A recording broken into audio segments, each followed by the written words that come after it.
When we open our eyes to enter life, to begin a new life in this existence, the greatest joy of a mother is to hear the crying sound of her child. This is truly a message sent to the world that within crying there is joy, and within extreme pain there will still be a way out. When you cry in mourning or suffer due to things that happen in life, who in this world can share and understand your own suffering and pain? Happiness is having a clear soul and a pure heart free from selfishness and jealousy. Happiness is knowing how to smile at oneself and support others rather than mocking them when they lose to you. Happiness is finding the value of joy in giving rather than just wanting to receive. Happiness is knowing how to live altruistically and knowing how to acknowledge mistakes to move forward after stumbling. Happiness is knowing how to control the ego and what is mine when necessary. We are very happy to share our shallow understanding with everyone in the hope that when you read this book, all sorrows will dissipate and fresh pink lotus flowers will bloom in the lake of your hearts. However, this life is truly not as simple as we imagine. Every stretch of the road of life we walk tramples upon a dualistic world full of thorns. Wanting to walk upright forever without being scratched by thorns is impossible. Just like a lotus flower growing up from the mud must go through a process of striving. The Buddha is a fully blossomed lotus. We must be lotuses that are just budding. And one thing is certain. This lotus will one day bloom fully like the Buddha. We must not feel inferior about ourselves, but try to rise above worldly sentiments to follow the path that the world-honored one has walked, vying to share this merit equally among all sentient beings in the Dharma realm. May anyone who sees, knows, or hears this generate the bodhicitta mind, forever advancing in cultivation until the day of complete enlightenment. Regarding the issue of eating and drinking, when 5 dishes are set out on the dining table, some people like boiled vegetables, some like sour soup, some like braised dishes, etc. But if the kitchen manager cook tries to please all 5 people, then what? Then affliction arises immediately, and those who eat without knowing how to contemplate also get afflicted. What is contemplation? The Buddha taught the great assembly that when eating rice, one must remember the 5 contemplations. Contemplate where this food comes from. Is the labor of the maker much or little? Contemplate whether one's own virtue is sufficient or lacking to receive this food. Contemplate that this food is essential to suppress greed, anger, and delusion. Contemplate this food as medicine to treat emaciation and illness. Contemplate that it is for the sake of achieving the way that we receive this food. In a bowl of rice we eat, there are countless causes and conditions, including the farmers braving the sun and dew, having to toil during sweltering summer noons with buffaloes pulling plows, their shoulders heavy laden. There are our relatives from many past lives, and even those who once hated us in the past, who have contributed to creating this bowl of rice for us to be full for a day, to do beneficial deeds for living beings, to cultivate ourselves, and to guide others in cultivation. As for the kitchen manager cooking, they have to wake up at more than 3 a.m., their hands and feet in during the numbing cold, to wash every stalk of vegetable and every bowl, etc., so that we can have a full meal. A bowl of rice gathers sufficient causes and conditions, overlapping dependent originations.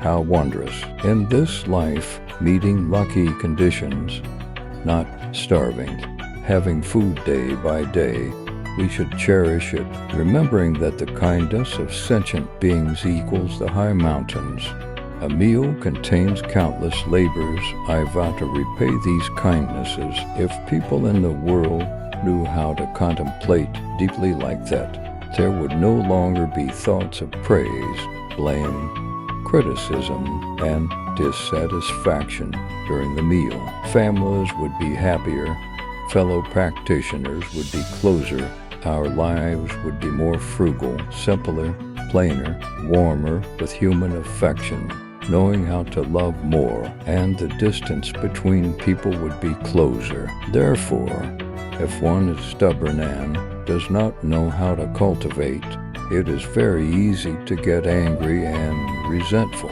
In ancient times, Master Kwai Sun Lin, who also used to be a kitchen manager, due to cultivating well, he later attained enlightenment. Zen Master Van Hai also had a time working as a kitchen manager and also attained enlightenment because they had spiritual practice Kung Fu. But nowadays, the saints are long gone. Sentient beings are too stubborn, so the kitchen manager must paste the word patience on their forehead. Otherwise they will be angry and resentful all the time. How much blessing in cooking for the great assembly! If not skillful and letting anger arise, then all merits will vanish like clouds and smoke. The ancient virtues often said, a spark of anger burns a whole forest of merit. So if a temple wants peace and purity, everyone must know how to accord with conditions and endure. If a dish is a bit salty or bland, just eat it. Eat to live, not live to eat. Don't praise or criticize too much, which will cause your mind to always live in dualistic discrimination. If not careful, leaving it for a long time, those bad things become karma, which is very regrettable. Therefore, we must practice endurance and frequently exchange the circumstances of others for our own. Having such a view will help us understand ourselves and others more. What if one day we are appointed by the teacher to be the kitchen manager? Living in this world, every circumstance of suffering, joy, gain, loss, success, failure, etc., can come to us at any time. Therefore, we must know to be constantly awake, mentally clear, to be ready. Practice changing our perspective, putting others' circumstances into ours and our circumstances into others to understand ourselves and others more.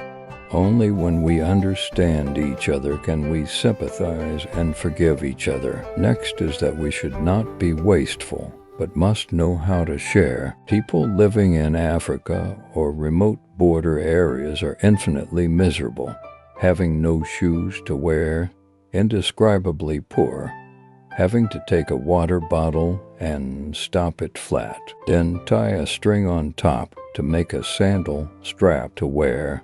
Has anyone living here worn sandals like that? Surely not yet. To cultivate well, we must know how to contemplate deeply to understand the suffering of sentient beings, placing our circumstances and their circumstances like that. Then we will understand what we must do. Do we dare to be wasteful anymore? Do we dare to use water wastefully anymore?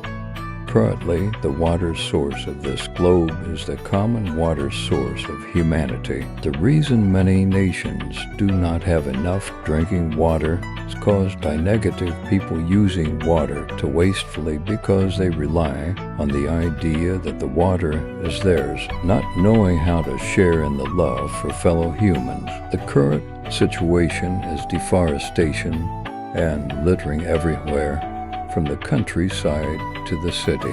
And what is pitiable is that these actions are done by the very parents of the children. Then the children and grandchildren see their parents doing it, and they do the same.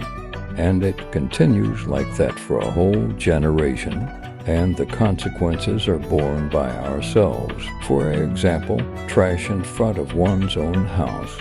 Instead of sweeping it up and putting it in the bin to be clean, is swept out into the street. When cars drive by, the trash flies blindly, finally flying back into our house, making it dirty and unhygienic, or children sweep trash into the drainage sewers.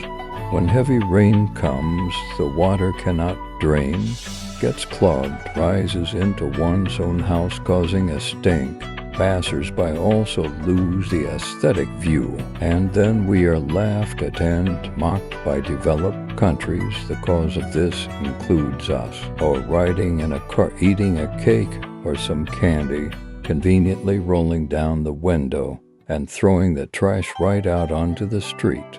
We have seen many such uncivilized actions on the road. We are very heartbroken and feel very sorry for them. Once I went to Europe to propagate the Dharma for more than a month.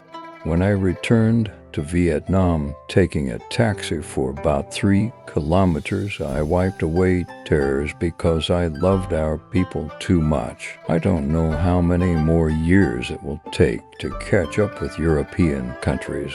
Then just like that, our children also imitate and do the same. From there, sweeping along a whole generation full of pity. Therefore, in this life, the majority of people I have met mostly complain of suffering or insecurity. Regarding this point, what are the causes? Not skillfully thinking about the Buddha Dharma and the right Dharma, not knowing how to practice according to the Eightfold Path, right view, right thought, right speech, right action, right livelihood, right effort, right mindfulness, right concentration. The Buddha is a great king of medicine who gave sentient beings the medicine of the Eightfold Path to drink. If drunk, the illness will be cured. But mostly sentient beings refuse to drink, so they remain in perpetual suffering. Please acknowledge sincerely to see if we still have wrong views, if we still worship spirits and ghosts, if we have right thinking, or is it only during the time in the temple? Are our words gentle, soft, humble, truthful yet? Are our actions truly honest with ourselves yet? Is our body, when going to places, truly upright and decent yet? Do we diligently practice the Dharma, focusing on cultivation without interruption? Or is it cold at times and hot at times? Are our mind and thoughts truly righteous yet, or vague like a monkey or a horse? Is our meditation practice correct according to the Buddha's teachings yet? Just that much is enough for us to know why we are always suffering. Therefore, a person determined to cultivate does not have obstacles. What is temporarily called an obstacle is actually a challenge and training for us to mature quickly. Zen Master Wang Ba instructed, "The matter of escaping the mundane world is not a trivial matter. Grasp the head of the rope tightly to hold your stance. If not for about a bone-chilling cold, how could the apricot blossom smell so fragrant? We must know that to succeed in anything, one must pay the price. The path climbing up the mountain, the higher it goes, the more arduous it will be. But in return, it allows us to enjoy fresh, cool air and a broader vision. The reason a person is above 10,000 people is that they know how to skillfully transform their thinking, shift their perspective on life, then resolutely practice with noble ideas and virtue. Then there will be a day the lotus will bloom in the lake of your heart. Up to here, we temporarily understand ourselves. If one has the power of meditation to contemplate deeply, that understanding will develop into wisdom prajna. This wisdom is enlightened by oneself, which in Buddhism is called teacherless wisdom VNSP tri. The Buddha's enlightenment also came from this human being. When he was still a crown prince, he was just like us, also having mixed joys and sorrows. The Buddha was not someone who flew down from the sky and became a Buddha. So what did the Crown Prince see when he was preparing to leave for the monastic life? He saw scenes of birth, old age, sickness, death, and saw a monk. One day, the Buddha watched farmers working in the fields at the beginning of a new crop season. He saw the plow killing worms. The worms were wriggling in the field. At that moment, Crown Prince Siddhartha saw a sparrow fly down from the sky, snatch the worm, and perch on a tree to eat it. Before it finished eating, it was shot dead by a hunter drawing a bow. Just after shooting the bird, before he could go pick it up, the hunter was immediately eaten by a lion. Do you see, is it karma? Karma is clear right before the eyes. Then he contemplated again, a life of eating and swallowing one another like that. What is joyful about it? Contemplating deeply, he saw that this life is too impermanent. It will come to us at any time. Therefore, his mind to leave home became stronger. In the Sutra of 42 chapters, the Buddha pointed out impermanence very clearly. The Buddha asked a monk, "How long does a human life last?" The monk replied, "A human life lasts a few days." The Buddha said, "You have not yet understood the way." The Buddha asked another monk. That one replied, "A human life lasts the time of a meal." The Buddha also said, "You have not yet seen the way." The Buddha asked yet another one. That one replied, "The human life is only within a breath." The Buddha said, "You have seen the way." The Buddha advised us again. This day has passed. Life decreases like a fish in little water. What joy is there? The great assembly should be diligent and energetic, as if saving a fire burning on one's head. Only remember impermanence. Do not be lax.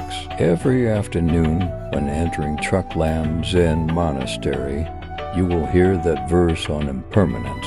We must be diligent, energetic in cultivation like saving a fire burning on one's head. It is not a trivial matter. Fire burning on the head. Can you say, "Wait for me to finish drinking this glass of water, and then I will brush it off"? Do you dare? We can die at any time and can also stop breathing at any time if we know how to cultivate. Seeing a fish in a puddle of shallow water is also a method of cultivation. Seeing a butterfly fly, seeing a mosquito die, we also see the Dharma to cultivate. That is looking at life to understand oneself. But now, do we really understand yet? Zen Master Kwaisan then, he taught us that impermanence, old age, and sickness wait for no one. Morning present, evening gone. In a split second one has passed to another life, like frost in spring, dew in the morning. In an instant it becomes nothing, like a tree on a crumbling bank, like vines growing on a well-walled. How can they last long? Thoughts rapidly follow one another in a split second. Shifting a breath, one has already passed to another life. How can one be at peace letting one's life pass uselessly like that? When the power goes out, how do you Buddhists feel?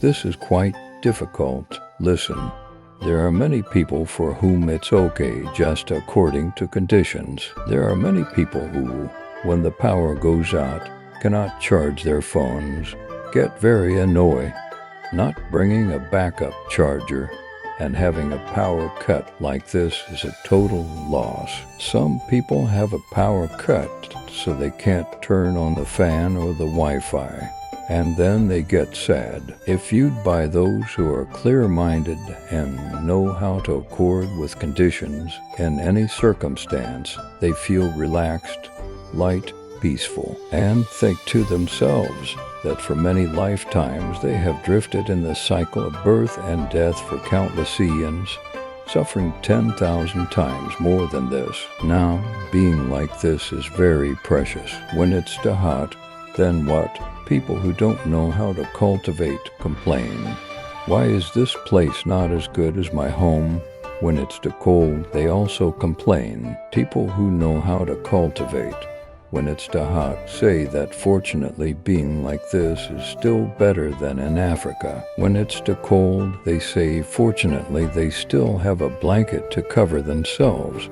Like that, from an uneasy state, we make it peaceful again. That is a person who knows how to transform thinking, a person who knows how to cultivate. Then being taken care of too thoughtfully by others is also suffering.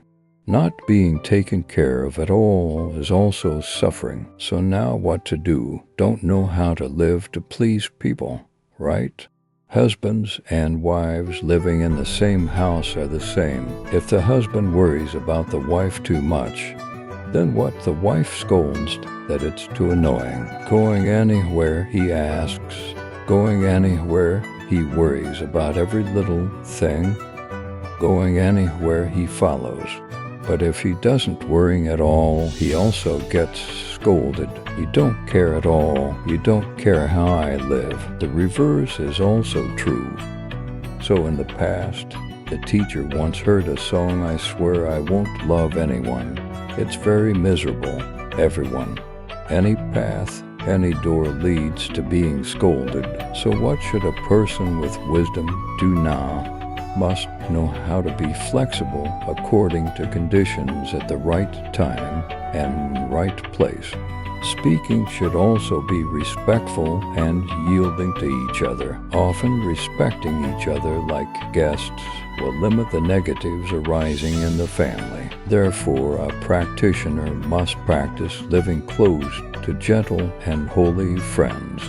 Then over time, it will be easier for us to transform our thinking. But being close to evil people for a long time, our karmic habits become deeper, making it very hard to cultivate. The Cause and Effect Sutra says good friends need 3 characteristics. 1. Seeing a mistake, immediately admonish. 2. Seeing a good deed, generate a heart of rejoicing. 3. Encountering suffering and disaster, do not abandon each other. The 4-part Vinaya says 7 conditions constitute a friend. 1. Things that are hard to do, they do. 2. Things that are hard to give, they give. 3. Things that are hard to endure, they endure. 4. Privately telling each other things. 5. Protecting each other. 6. Meeting suffering and not abandoning each other. 7. Being poor and not despising each other. The Sigalovada Sutra teaches 1. Seeing a friend doing evil, pull them to a secluded place to dissuade them. 2. Having an emergency, must quickly come to rescue. 3. Having private matters, do not tell others. 4. Always respect each other. 5.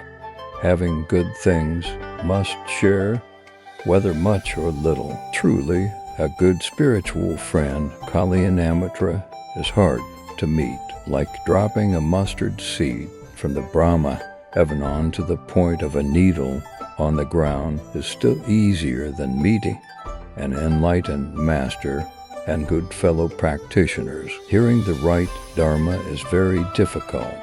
Like the 96 paths of heretics in Western India, who all sought liberation, but because they met false teachers, they conversely sank into birth and death. Song Jinglu. Master Kwai Sun taught, being born as me depends on parents, completing me depends on friends. Being close to good people is like walking in mist and dew. Though the clothes don't get wet, they are constantly moistened. Getting used to being close to evil people increases evil views and knowledge. Morning and evening creating evil leads to immediate retribution before one's eyes, after dying. One suffers sinking. Once the human body is lost, for 10,000 eons it is hard to recover. The poet Nguyen Tu said, "Whatever the scene carries sadness. When a person is sad, where can the scene ever be happy? If a person is in a sad mood, wherever they go, they feel sad. Therefore, they are often pessimistic and negative. They cannot endure being anywhere." But what about a person with wisdom who understands that principle? Now, if they want something, do we accept that or how? If we indulge everything they want, we are following them. That is not the meaning of according with conditions, but immutable, pessimistic, and miserable people. When sitting at a table with delicacies like that, criticize everything they eat. Not tasty, too bitter. Take it down and make another dish. After the other dish comes up, they criticize it again. Then going to the temple, they also feel sad. Going to the company, they also feel sad. Coming home to see the faces of their wife and children, they also feel hate. There are children who come home and say, "Dear Father, I just got back from school." "Dear Mother, I just got back from school." No answer, no nod, no smile at all. Asking about it then reveals that they went bankrupt, were swindled in a Huatantin scheme, or some suffering. Then what to do at that point? Only wanting to commit suicide to die. Do you see how foolish that is? In Zen history, there is a story of a certain girl who was abandoned by her husband and children, plus her house burned down completely. She was also scolded and abandoned by her parents. She suffered extremely, so she sought a way to commit suicide.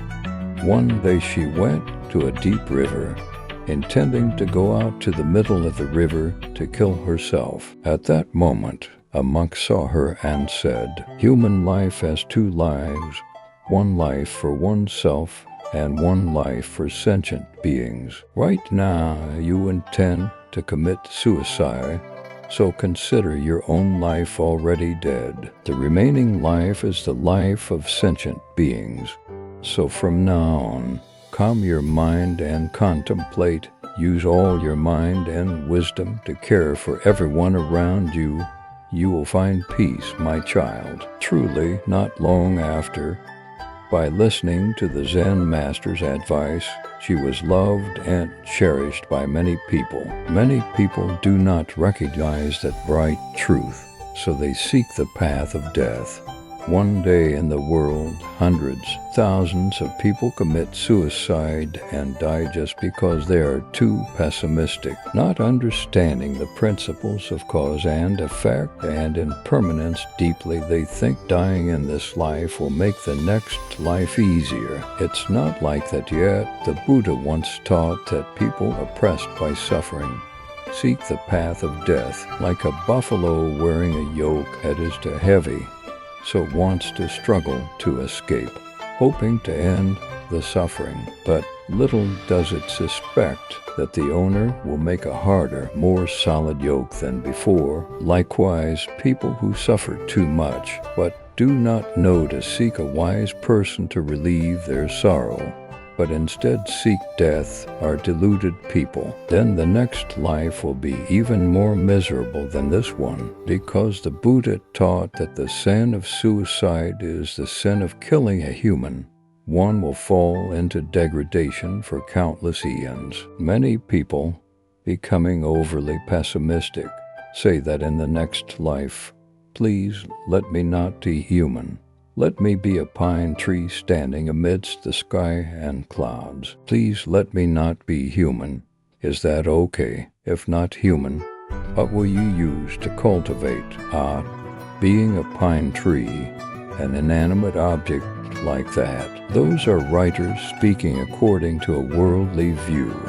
Recently, I heard many Buddhists come here to complain, "Master, life is too miserable. Teach me how to cultivate." so that in the next life I won't return as a human anymore. Being human is too miserable. Master, do you see if that person is deluded, both stupid and deluded? Now let me ask you, who was the Buddha in the past? Test a human being. Then who were Sariputta, Mahayana, Mahakasyapa? Also just human beings. Those venerable ones were also in other religions and returned to the Buddha, worshipping snakes, worshipping fire, etc., were such incorrect thoughts. But upon meeting the Buddha, a great enlightened world-honored one of ours, those venerable ones transformed their minds, transformed their thinking towards the path of the right way to cultivate. Then with that mind aimed at the way, they studied the Buddha Dharma, listening to the Buddha preach, listening to the Buddha's words, and practicing accordingly, so that one day they would attain arhatship. We are the same. If we listen to the Buddha, the patriarchs, the teachers, and practice strictly, one day, in one life, we will also attain fruition as usual. That is, cultivating from a human being to become one, not from some animal, not from some realm, not a deity flying from some realm over here to attain fruition. Some people also know how to cultivate a little bit, wanting to be born in a comfortable realm in the next life, wanting whatever they wish for, with light shining everywhere, going anywhere everything is made of the 7 jewels, having Kalavinka birds preaching the Dharma, etc. Does that exist? If we want it, we must let go of bad habits right here and cultivate. At some point, when our mind is completely pure, right here in the house we live in, the garden we live in is very fresh, pure, and light. A noble soul knows how to love and help everyone. A mind constantly, right mindfulness, alertness, clarity, and compassion sees the Buddha land wherever it looks or goes. If in the present life one cultivates negligently, does not see peace and greed, anger, and delusion remain intact, then right here, this Saha world is the hell that buries you. Therefore, in this life you must live well to hope that the next life will be good. Living dissolutely in this life, the next life will be sinking and suffering. So in the Dhammapada Sutra, the Buddha taught, one who knows how to live wholesomely is happy in this life, happy in the next life, happy in 10,000 lives. One who does not know how to live wholesomely is sorrowful in this life, sorrowful in the next life. Do not greedily seek perfection. Perfection is a concept that humans always try to aim for. People use this word just to exaggerate things that are good, that are above the acceptable level. But to reach the threshold of perfection, something impossible for ordinary human ability. Matter is temporarily called perfect. But if examined closely, perhaps only the word good HO remains, or in other words, a relatively good level. Many people think that the earth is a perfect work of the Creator, with everything interacting with each other in a circle.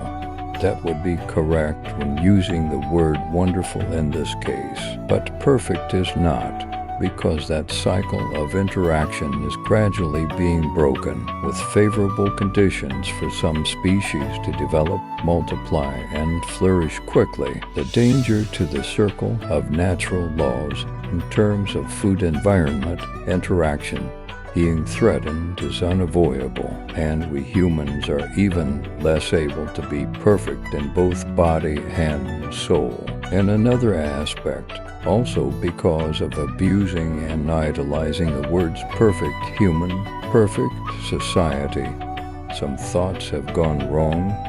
leading to straying from the path and purpose. Husband and wife who are too perfectionist will not be happy. Brothers who are too perfectionist with each other will lose all sentiment. Fellow practitioners who are too perfectionist will divide constantly. People once believed in dreaming of a perfectly mutually supportive life, while forgetting that within every human being there is a certain selfishness, a certain ego.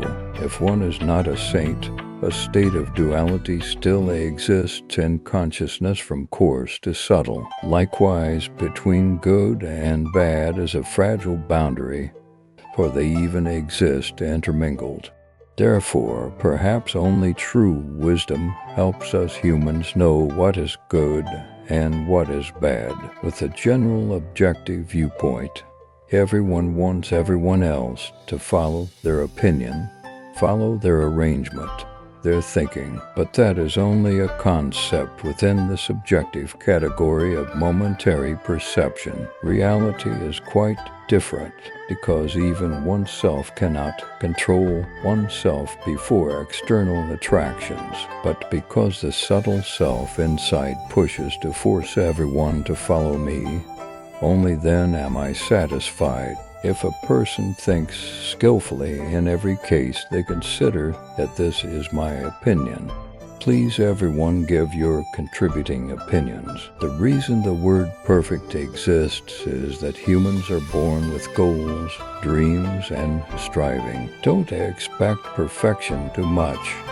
Only expect good things and develop wisdom and thinking. Understand deeply the meaning.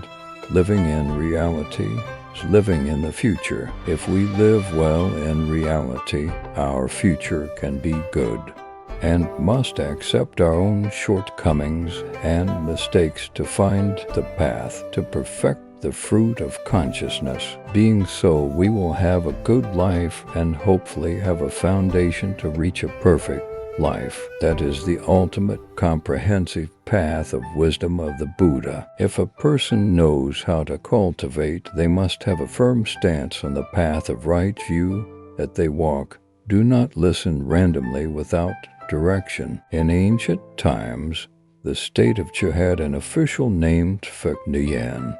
He passed the doctorate exam and was very intelligent, so intelligent that during his time in the imperial court, civil and military mandarins all lost to him in debate. Then he saw the court was too corrupt. Everyone was bad. After that he asked to retire to the countryside. Returning to the countryside to live in seclusion, he also saw that everyone was bad, everyone was evil, no one wanted to be close. Everyone was bad and broken. Only I alone was good. Being too sad, finally he rowed a boat out to the Tuong River intending to commit suicide. Because in this world everyone is bad, everyone is inferior to me. There are no more people to hang out with. So sad, better to die and be done with it. Reaching the middle of the river, intending to jump down to kill himself. At that moment, he met an old man passing by singing a song. When the river tunes, water flows clear, I wash the tassels of my hat. When the river tunes, water flows turbid, I wait down to wash my feet. After hearing the poem, Phật Nguyen immediately woke up. Ah, so it is like that. Then went up the boat and rowed to shore, not committing suicide anymore. We are the same. Sometimes we deceive ourselves, making us see that everyone in our family is bad, only we are right, and everyone else is wrong. If we do not accept correcting the fault in our view to sympathize and do not understand that life is always relative, how can the family be happy? Understanding the principle of impermanence and that it is relative like that, we can live in any circumstance. Now suppose one day we catch a bus to go to work, but the bus arrives late, or we wait for a friend who arrives late, At that time, take out a book to read for fun or sit in meditation for fun. Like that, it's done.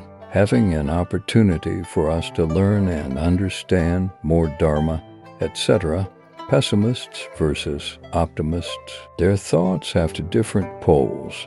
So when we see how the people living around us are, do we know if that person is pessimistic or optimistic? There is an English proverb, for the optimist and the cheerful, lucky things are waiting for them.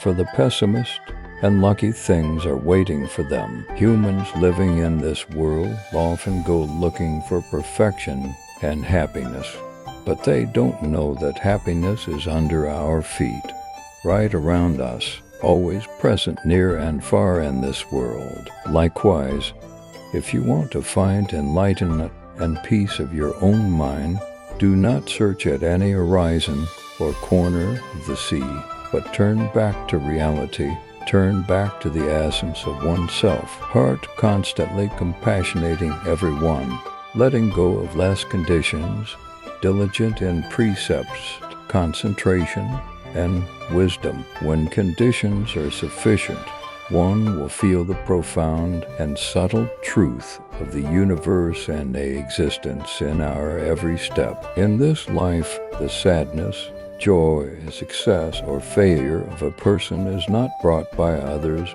but depends on whether oneself has a positive or negative view. If looking at the world with pessimistic eyes, the world will be gloomy. If looking at the world with optimistic eyes, we will see the world full of morning sunlight and many things worth learning. The truth is that sadness, joy, or suffering inherently do not have clear, distinct boundaries, but are only due to the feeling in your heart. Let's practice looking at the surrounding world to draw experience, to live better, and understand what we must do in this life.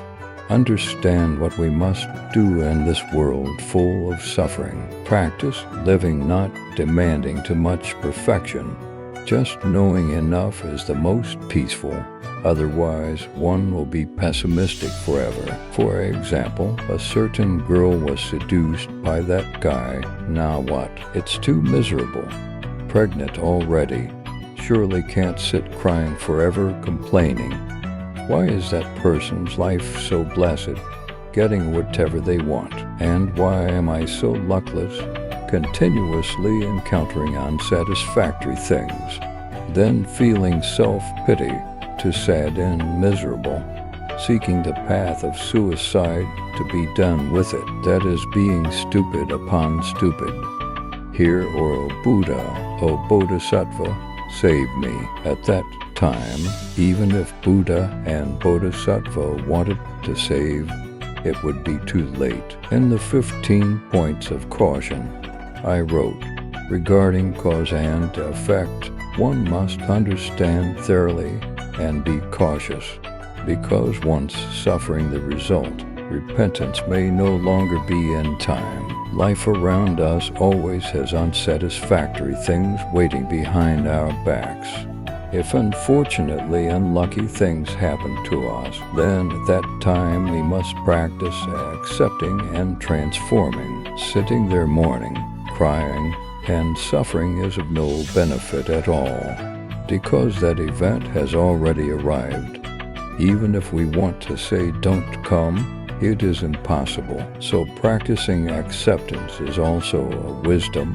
Only by understanding cause and effect and conditions can one practice thoroughly. One must not demand too much perfection, because oneself is currently also living in the cycle of relative birth and extinction. Therefore, what remains for us is to find a good direction to rise up, not to be pessimistic and world-weary, which will give rise to negative issues. Don't make excuses for the self. Another extreme is the person who likes to cultivate and the person who's lazy.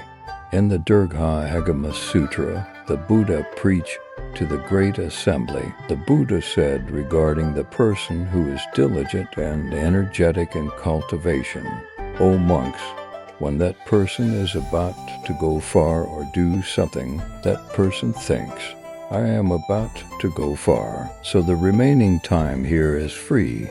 I must take advantage of it to read books, research, and sit in meditation, because once I go far I will be busy and cannot sit in meditation. But O monks, those who are lazy and fake in their cultivation, when about to go far they think, I am about to go far.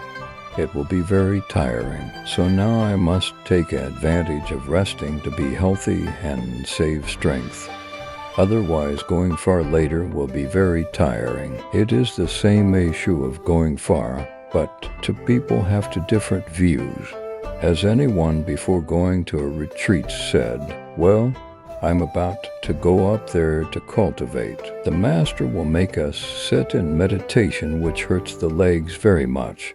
So now I must rest from sitting in meditation to nurse my legs and sleep to make up for it. Otherwise, up there I will lack sleep. Is it true?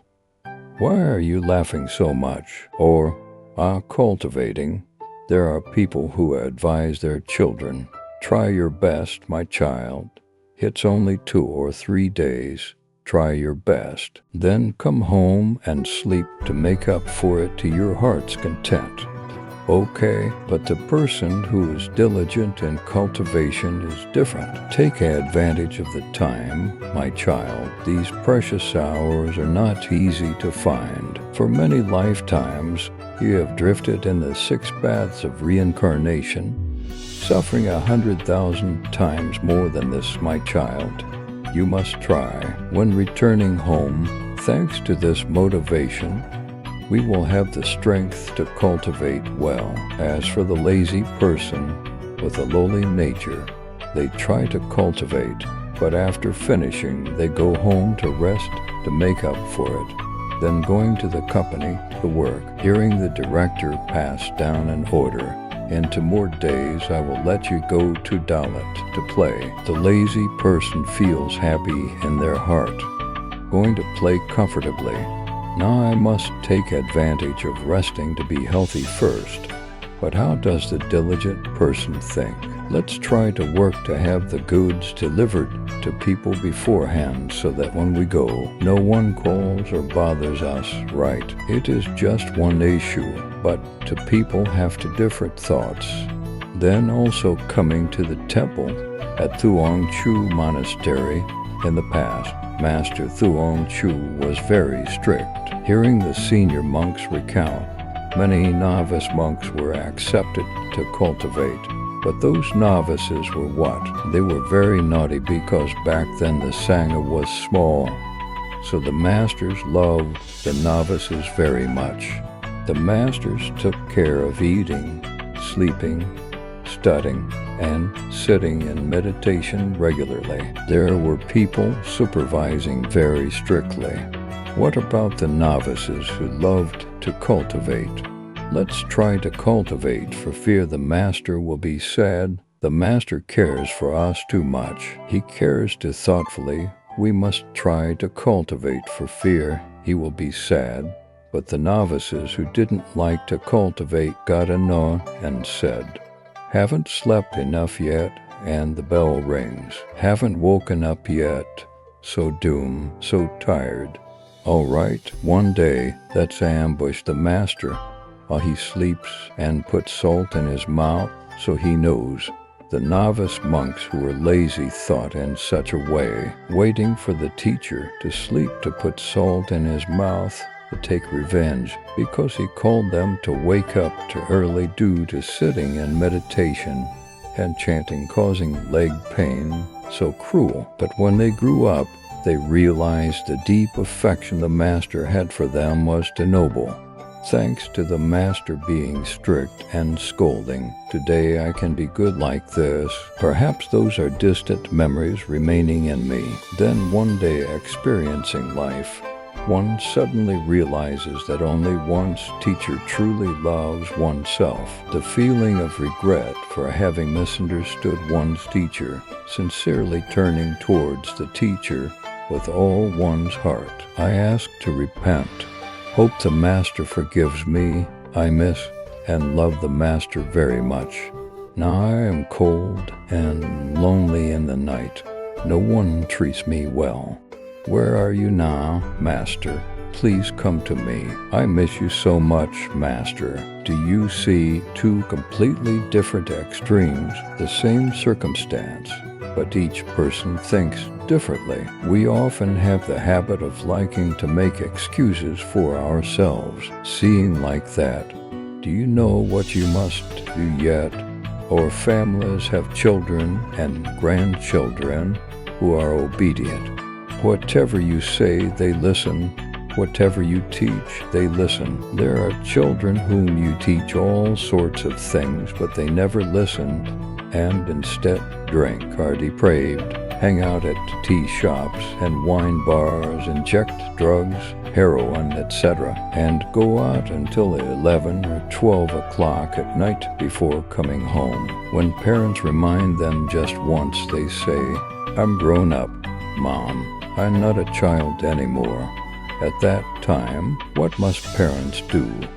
Is it suffering? Meeting obedient and gentle children who are easy to teach, they say, "In the future, I won't dare to stay out late anymore. Mom, don't worry. I will try to listen to your teachings. I won't make you sad anymore." The mother immediately feels light in her heart, seeing her child or grandchild is so obedient. So lovely. The stubborn ones think that according to the modern concept now, being 18 years old means having the right to freedom, right? No need to listen to the advice of elders or parents at all. Everything is ignored, or "Mom, I'm not a child anymore." Then one day, when caught by the police and put in jail or addicted to drugs or something, at that time the parents' guts are churning with anxiety in 100 ways. But those children don't think that one day they will go to jail. They just do according to their preferences. Their viewpoint is the most correct. Going out with friends and living debauch like that is considered cool. Talented, modern, expressing the style of the youth of the new era. When entering jail, who takes care of them? Nobody takes care. Is it suffering? If those bad children had a little thinking mind, they would put their circumstances into their parents' circumstances. At that time, they would understand and sympathize with their parents and know what they must do if later their own children are like them. In our family, there are fathers and mothers who have accidentally created great sins against us, or in the past, they did things that were unjust to us in many ways. We are very resentful. Now that those people know how to cultivate, then what? We exchange our circumstances again. They have known how to repent and regret. So let's open our hearts wide. Let go and forgive. That tolerance, that virtue of generosity will be a foundation to elevate our own virtue. It cultivates our virtue and will emit a miraculous fragrance of compassion. And this fragrance will fly against the wind in all directions. The scent of flowers only flies with the wind. The scent of a virtuous person flies against the wind in all directions. Therefore, if we want to look at life thoroughly, clearly, and brightly, we must calm our mind and intellect to practice putting our circumstances into the circumstances of others. Find the most reasonable way to handle it. Do not use a mind of blame and criticism. Otherwise, you will regret it for a lifetime with no way to save it. Experiences prove that 5 years ago we behaved like that, but 5 years later we behaved differently. 5 years ago, when we did that, it was truly wrong. But in that space and time, with that consciousness, we thought it was right, and whoever said it was wrong, whoever criticized or advised, We disagreed and resisted to the end. But 5 years later, reflecting on our actions and thoughts from 5 years ago, then, if only I had listened to Uncle Bob back then, it would have been so good. Regretting is now too late. If only I hadn't played the lottery back then, it would have been so good. If only I hadn't played the tontine back then, it would have been so good. If only I hadn't drunk, hadn't been depraved with drugs, hadn't played around back then, it would have been so good. But looking back at that time in the past, did we think we were doing wrong? Also because our understanding was too narrow. Our understanding of the Dharma was too weak. So we kept clinging to our own seeing and knowing, thinking it was right and disregarding others' advice. Therefore, in the Lotus Sutra, the Buddha used the example of a person with eye disease seeing flowers in the sky hallucinations amidst the void and thinking the flowers in the sky are real. But a person with clear eyes only sees a clear and pure sky with no flowers at all. That is the view of deluded sentient beings taking illusion for reality. Actually, the study of cultivation is like a hand. The person researching theory and the person practicing often misunderstand each other. Usually, the person researching theory says, "Those monks only worrying about practicing meditation. They have no basis in the teachings." Conversely, the practitioner says that guy only studies theory all the time. Truly, if these two fields do not support each other, the holy way will not be achieved. Understanding carefully, theory and practice are the same. They can be compared to the two sides, inside and outside, of a hand. If one side is raised, the other seems to disappear, and vice versa. If a person understands thoroughly both exist without difference, water is the wave is water. When sentient beings are deluded, wherever they look they see affliction. When enlightened, wherever they look they see pure nirvana. Actually, this person obviously does not change essentially. During practice, both extremes should not be clung to, but one must know how to transcend means expedient methods to be at ease and happy. Therefore, in the Zen tradition, there is a story. One day a monk went up to the meditation hall to sit. Suddenly he screamed loudly. In the morning, the abbot called him up and asked, "Last night, was it you who screamed loudly?" "Respectfully, Master, yes, it was me." "Why did you scream like that?" "Respectfully, Master, because I became enlightened." "What did you realize?" "Tell me." "Respectfully, Master, I realized that the nun is essentially a female. Life is just like that. We must see through its origin, its root, to behave with the people around us.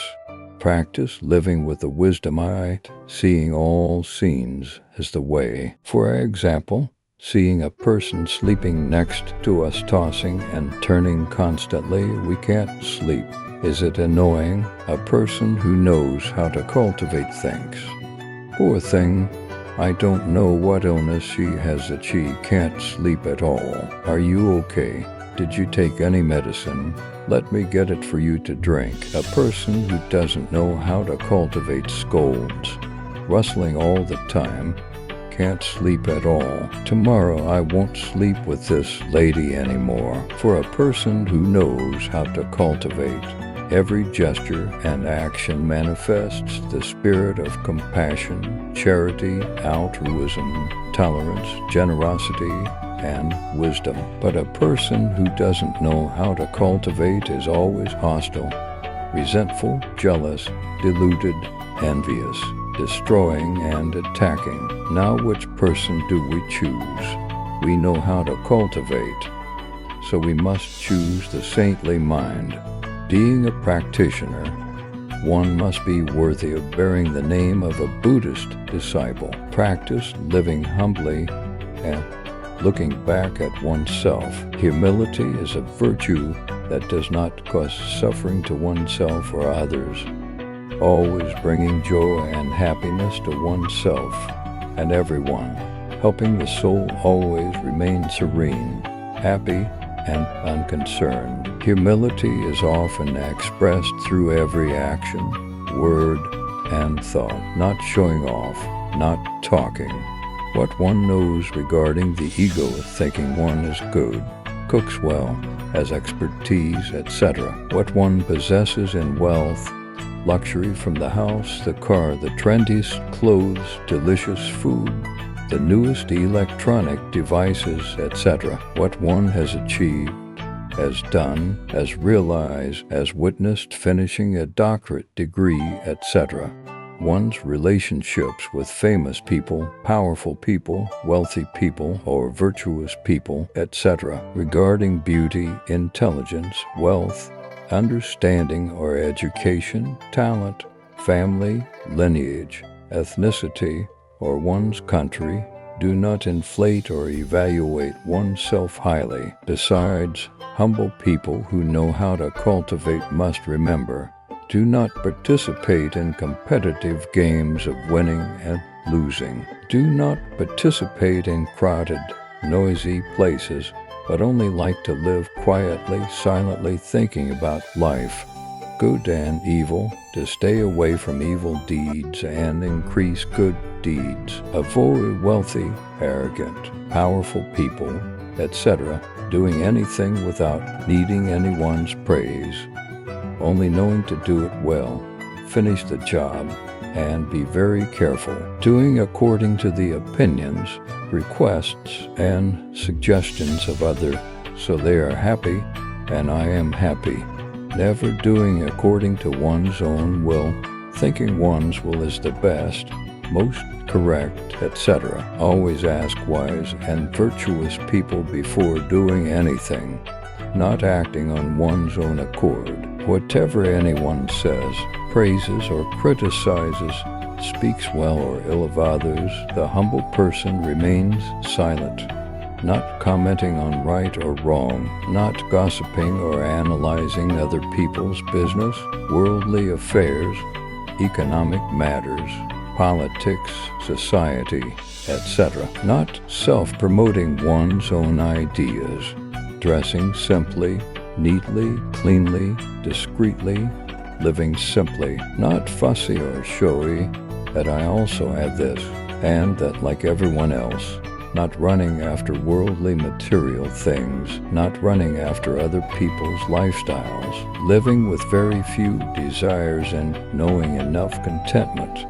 not spending wastefully, knowing how to think, calculate, and consider carefully before doing anything, knowing how to listen to others, not focusing on the ego, but knowing how to care for others, always ceaselessly learning the good things from everyone around, not being stuck in what one knows, always seeing one's own faults, not looking at others' faults, always living respectfully and respecting everyone, whether it is a child, a younger person, a poor person, a servant, a stranger, a woman, a disabled person, a criminal, or a person rejected by society, always yielding and being humble to others, such as letting others do first, speak first, stand first, lie down first, eat first, rest first, sit first, yielding the most delicious, beautiful, interesting, best, most convenient, most suitable things, etc., to others, always hoping everyone points out faults, points out wrong places, points out one's bad points to correct and become better, always self-evaluating that what one does is not yet perfect, not comprehensive, not enough, not quality, not good. Therefore, always wanting to listen to everyone's contributing opinions to correct and improve. When asking, use polite nouns like respectfully, sir, Madam, do not compare oneself with anyone as better, worse, or equal. A humble person lives to serve others, bringing benefits to others, not hoping to live so that others serve oneself or owe oneself gratitude. A humble person always lives detached from desires and detached from evil dharmas. Because if one does not know how to live detached from desires, one will be dominated by evil dharmas. When dominated by evil dharmas, the mind of greed, anger, delusion, arrogance, and doubt are all complete and revealed outwardly. Humility admits one's own lack of humility. In summary, humility is a virtue of destroying the ego and letting go of the mind, helping the soul be serene, peaceful, and unconcerned. A humble person will not brag, not exalt themselves, not need to impress anyone, not show that they are better than others, not need to draw anyone's attention to themselves. Never be complacent about what they have, what they achieved, or what they know, but always open their heart to learn, honing every word, action, thought, and every small gesture. Always live respectfully and respecting everyone. Always know how to yield rather than compete. Always seeing one's own faults, not looking at others' faults. Humility easily brings people closer together, spreading friendliness in the working environment as well as in friendship, love, communication, diplomacy, etc. People who understand the way always take the foundation of no self as their guideline. That is also the manifestation of the virtue of humility to enter life. Practicing the virtue of humility correctly, we will be happy and happiness will be everlasting. The arrogant person often thinks that, from the past until now, honestly telling you, whatever I calculate, I get, I win everything. Whatever I do is successful. Doing any job, I get that job, never failing. But there are also times, Master, save me. Only at that time do they realize why and why. Because one's blessings are not enough. One's virtue is not enough. People who have full blessings and virtue, they work with all their mental and physical strength, and success will come naturally. Our ancestors often said, "Work playfully but eat for real." As for people who do not have enough blessings and virtue, working from dawn till dusk, yet it is barely enough to fill the stomach, working day by day to eat day by day, sometimes having to work as hired laborers, miserable in 100 ways. We are sitting here peaceful and pure like this, but do we think of the workers pulling every weed, hoeing every piece of land, working 8 hours a day to earn 180,000 VND or $10? There are people going begging at the head of the street and the corner of the market. Is it suffering? Look at those people to see our blessings are great. To sit here listening to the profound teachings of the Buddha, must know how to cherish what we have, not be arrogant, thinking that those people are people lacking blessings or hired laborers, and then freely cursing and scolding them. That is not correct with the quality of a practitioner, but a practitioner seeing that must sympathize with them, because in previous lives they lacked cultivation, so spread love to them so they feel less inferior. There are people working for hire earning 150,000 VND a day, eating and drinking self-sufficiently. Do you see how they can survive? In these times, holding 100,000 VND, going to the market, one doesn't know what to buy. And what about us? Picking up the phone and making one call can easily earn 10 million VND like flipping a hand. See that one's blessings are great. There is only one direction left, preserve those blessings by creating good blessings, diligently studying the teachings so that for generations and lifetimes we are not born in miserable places. In the 8 difficulties or borderlands, always meeting the right Dharma and diligently cultivating until the day of becoming a Buddha. Currently in Africa, especially in North Africa, if they want to get a container of 5 liters of water, they have to walk 3 kilometers across the desolate desert to reach a muddy pond, and that water must be brought back and let settle to take the water on the surface to cook rice and drink, discarding the muddy sediment. The sun is scorching hot and sweltering. In such intense noon, having to stand in line to get each scoop of water. Seeing that situation, what do we think? Do we love them? Are we happy yet? Is it joyful? Yet we keep complaining about suffering. Master, I'm so miserable. Master, not only that, in Africa there is another suffering. They take clay, a type of red basalt soil, where there are 6 parts soil and 4 parts orange or similar ingredient. Then mix with water, stir until smooth, then press into cakes. When dried, they take them to roast and share for everyone to eat. Eating soul to live. Do you see the suffering? And us now too comfortable. So from now on, masters and Buddhists, don't complain about suffering anymore. Okay, when we bathe once, what happens? Hundreds of liters of water, filling the whole tub and soaking to our heart's content.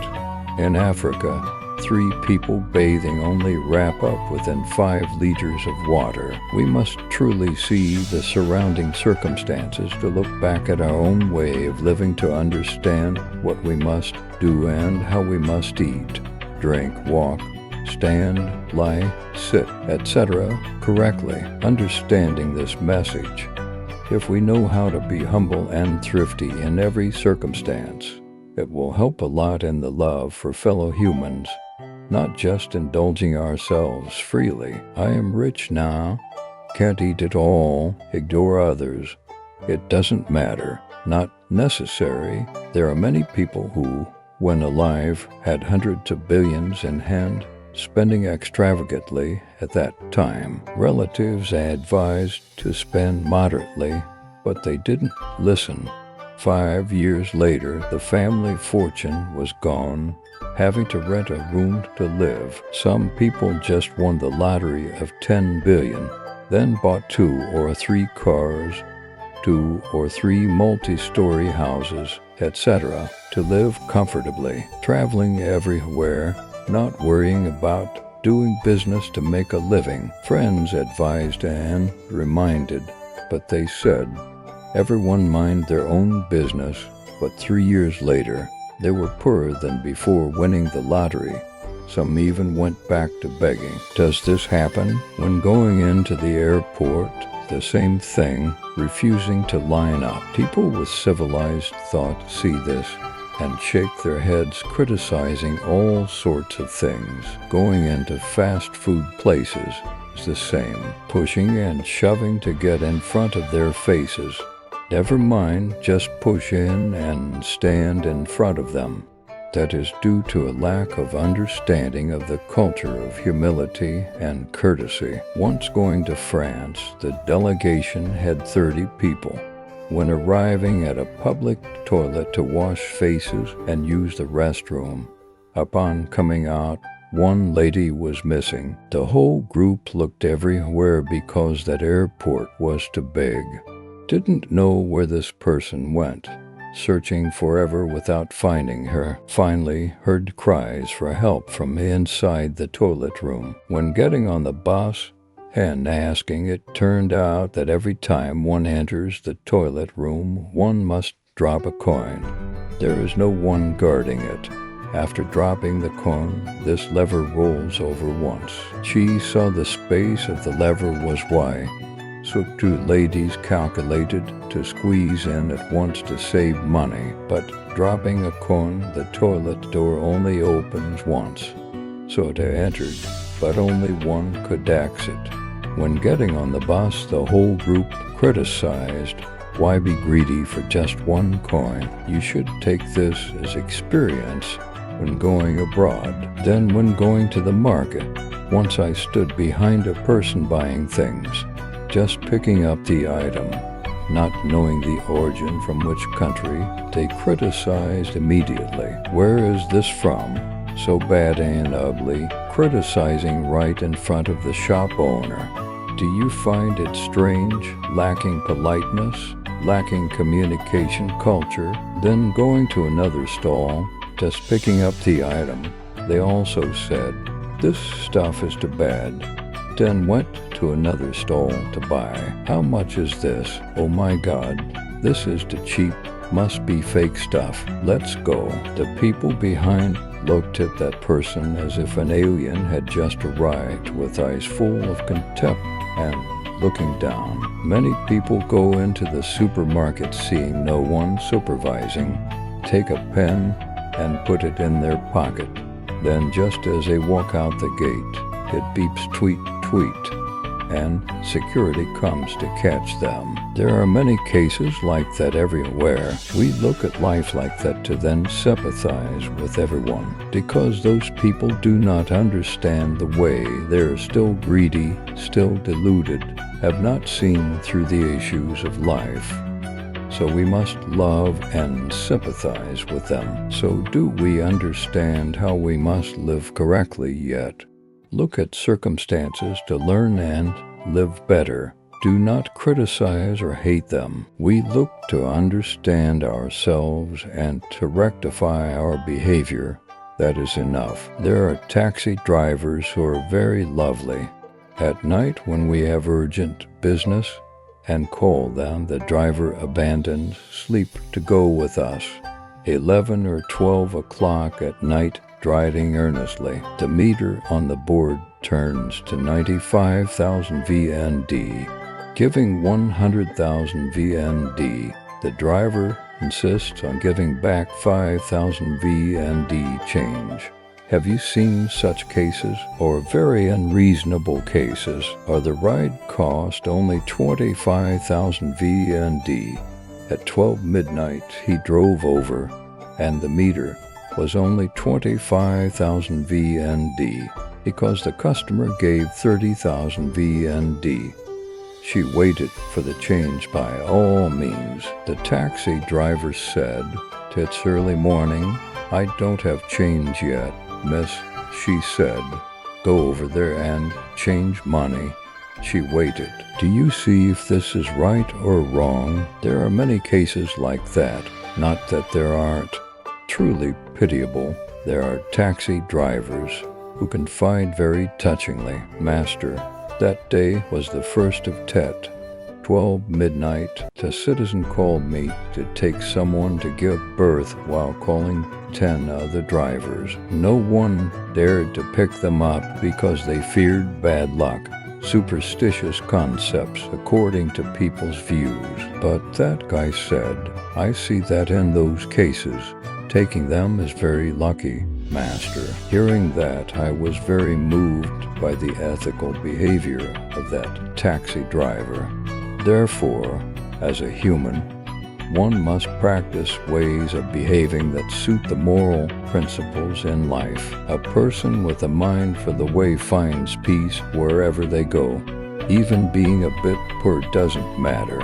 If the inner mind is peaceful, the value of one's life will be many times nobler. Karma is an invisible judge that no one can run away from. Confucius said, "He who knows contentment, though sleeping on the ground, is still happy and peaceful. He who does not know contentment, though reaching heaven, is still not satisfied." A person who knows enough, even sleeping on the ground or grass, sleeps well and peacefully. But a person who does not know enough, even going up to the heavenly realm, feels afflicted and is satisfied. There are husbands who work far away, come home to the table to eat, and encounter cold rice, bland soup too hard to eat, then slam the tray and kick the bowl, sometimes even calling the wife out to scold. When asking again, it turns out the wife went to the market to buy food and fell off her bike. At that time, when understanding the story, is there still anger, still scolding? We are tired. The person at home is also tired, cleaning, sweeping, doing all sorts of things. Coming home from work, do we think only we are tired? We must be calm, clear-minded, quiet, and deep a little to recognize the reality of life. Then we will live better, more meaningfully. Do not let thoughts deceive ourselves and then make regrettable wrong decisions. Everyone thinks they are right, which gives rise to quarreling.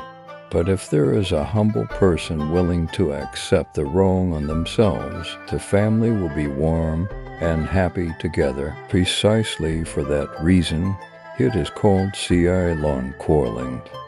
Arguing confusedly, lawn means confused, wrong. One must argue right hung for it to be okay. But here it is lawn, quarreling wrongly, yet still arguing by all means. Finally, both suffer. Children in the house also suffer collaterally. Then, unwittingly, our house becomes a hell. That is the most practical hell, not the hell under the ground that we have imagined for so long. Another aspect is when we go to other temples, especially when entering the kitchen in free time, sitting with 5 or 7 people picking vegetables. At that time speaking about the way for only 5 minutes. After that, it's all worldly talk. So from now on, when going to any temple or practice center, one should be calm and calm. Calmness is seeing the clarity of life. Calmness is the purity of the inner mind. At that time we will feel that in this life, nothing is completely right, nor is anything completely wrong. That is the provision we will carry on the long, endless journey in future lives. Now, those of you who say you understand yourselves, come up and let's see. Do you know what self is? These sandals are mine. This necklace is mine, right? This body is mine, etc.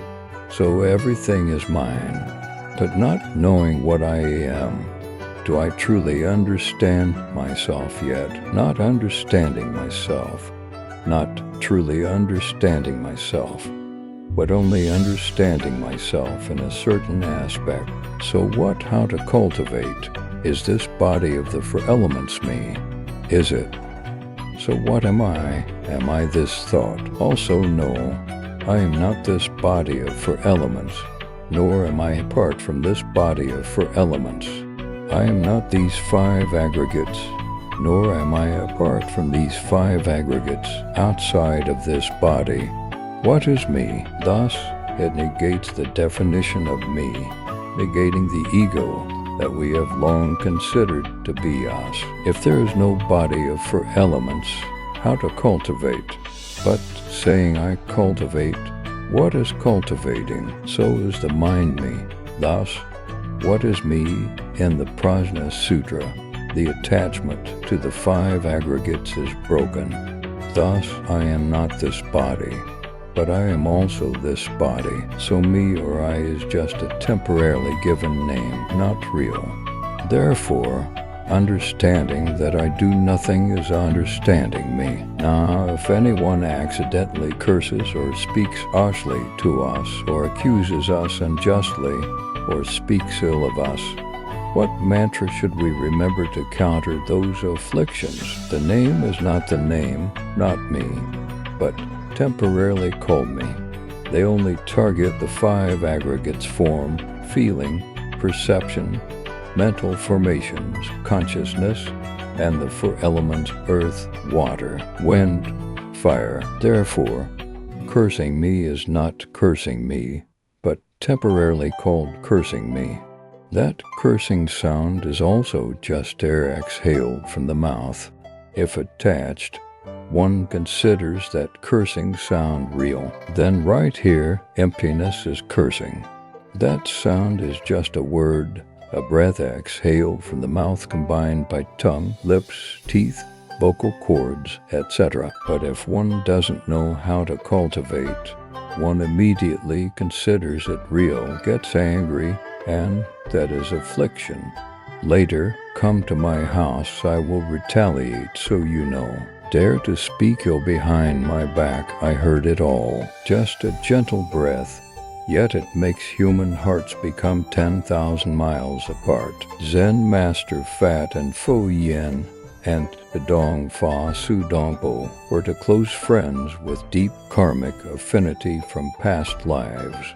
The two often visited each other to discuss Buddhism. One day, Dong Fa wrote a poem and sent a servant to take it across the river to Zen Master Fat, and at the temple in that poem were for lines: Kach the Thien Trung Thien, Hao Quan Chiu Ji Thien, Bat Fong Sai Biak Ti Yong, Hon Twati Kem Leon, temporarily translated. Bowing my head to the God among gods, light shines upon the great chiliocosm. The 8 winds blow unmoved, sitting upright on the purple golden lotus. To Dong Fa's implication to Zen Master Fat and was, I have cultivated to the point where the 8 winds cannot move me. Zen Master Fat and just glanced at it, immediately smiled, and wrote back the words, farting and RGM, literally passing gas, fart. Then he asked the boatman to take this letter back and give it to Dong Fa for him. When bringing the letter back, Dong Fa opened it and immediately got angry, his face flushing red. Dong Fa was furious and said, from the past until now, he and I have been close friends, always discussing moral principles together. But now I present my realization to him, and he writes the very terrible words like that. Then he went down to the boat, calling the servant to row across to the temple to meet Fat and to clarify the matter. Arriving there, Dong Fa asked, why did you criticize me so terribly? Zen Master Fat and smiled. He said, the 8 winds blow unmoved, yet just one gentle breeze fart has blown you from the other side of the river to this side. Unable to speak, it was just a written word, yet it was like that. Through the short story, we understand that words are just a breath. Later, if someone unintentionally speaks harsh words, we must understand that words are nothing void. If anyone says words are heavy, bring a scale to try. How many kilograms are those words? Can anyone weigh them? If they can't be weighed, why cling to them, making it burdensome and suffering? Therefore, in this life, we are very lucky to meet the Buddha Dharma, have a correct view of the truth, permeating the words of worldly people, behaving in accordance with the way. That is called right view. And what about wrong view? Master, say whatever you want, but now I'm too miserable. You must pray for me to recover from illness.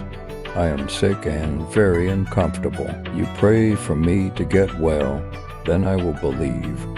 Then I will go to the temple or master mantra into this glass of water for me to drink to get well. Then I will listen to you. That is wrong view. Back then, the masters led a delegation to a temple in Sostrang. Near the temple was a lady's shrine. The group of about a dozen people entered the temple to bow to the Buddha, but when coming out, several people were missing. Don't know where they went. This absence was not getting stuck in the toilet, but sneaking into the shrine to bow and shake the fortune sticks, hearing the rattling sounds. At that time, I smiled and said, pitiable sentient beings, do you see, following the masters yet still like that? Those people lacked luck, not comprehending the meaning of right view like you hear, therefore walking on the path of wrong views, then standing before the Buddha, but seeing no Buddha anywhere. If in this life one does not turn back, then for lifetimes one will be forever lost. Therefore, the Buddha taught that a practitioner who does not know how to apply the teachings to life is like a soup spoon. Although it lies in the soup bowl, it does not know the taste of that soup. Whether it is good or bad, sour or sweet, it remains just an inanimate spoon. We come to Buddhism hearing about right view, but when returning home, we also sneakily ask for fortune sticks, physiognomy reading, fortune telling, etc. If we are like that, we are like the soup spoon. Therefore, we must define our stance firmly. Don't let external conditions dominate, or else we will sink in suffering. In this life, having wrong views and chasing after wrong views, over time it becomes karma of wrong view. And this karma of wrong view is the habit of falsehood forming. Usually, what habit is called karma, practicing until it's habitual, having the strength to drag us along, is called karma force. When near-death karma comes, meaning when we are about to die, whichever karma we created a lot will lead us to rebirth in the next life. For example, in this life, if we create good karma, right view karma, karma precepts, concentration, wisdom abundantly, it will have great power. When near-death karma comes, no need for any master to come and chant. We will still be reborn according to our good karma, still smiling and departing in comfort, peace, and lightness, without needing to spend money hiring a master to make offerings. Now that we know, we must be determined to transform it, going on the path of right view, not getting lost anymore. Life is fragile in this cycle of reincarnation. It cannot be taken lightly. Today, hearing the teachings, one must focus on practicing. Don't just talk emptily and uselessly. Zen Master Kwaisun then, who taught, one day seriously, lying in bed, suffering surround and oppress, morning and evening worrying, and the heart fearful and anxious. The road ahead is down, not knowing where to go, only here does one know regret. Waiting until thirsty to dig a well, how can it be in time? Hating oneself for not cultivating early, during the late afternoon creating many sinful things. When about to depart, life disintegrates quickly, causing terror and panic, like a worn silk causing the sparrow to fly out. The body dies, then consciousness follows the created karma. Like a debtor, whoever is stronger demands first. The mind creates heavy karma. Wherever it falls, there it is. The ghost of impermanence kills people ceaselessly in every thought. Life cannot be prolonged, time cannot wait, in the three realms of heaven and human. If not yet escaped, one just receives bodies forever like that. The number of kalpas cannot be calculated. He reminded sentient beings to cultivate earnestly, but the difficulty is that in this life, separated from the saints for so long, sentient beings are mostly lazy, truly pitiable. However, despite that, the Buddha was very compassionate in opening many expedient means for sentient beings with affinity. That is the method of repenting karmic hindrances for those who accidentally created evil karma. If they regret, there is also a place to turn back. When the Buddha was still in the world, in the city of Taxila, there was a beauty with heavenly fragrance and color named Linho Sakat Palavarna. there was an extremely wealthy elder. At the age of 16, Lin Ho-sak got married. After a time living with her husband, Lin Ho-sak gave birth to a baby girl, but the circumstances of life were ironic. The father-in-law died early, the mother-in-law was still beautiful, and her physiology was still flourishing. She seduced Lin Ho-sak's husband into a path losing all morality. She also treated Lin Ho-sak badly, truly typical mother-in-law and daughter-in-law relations. She forbade Lin Ho-sak from having much contact with her child and viewed Lin Ho-sak no differently from her concubine.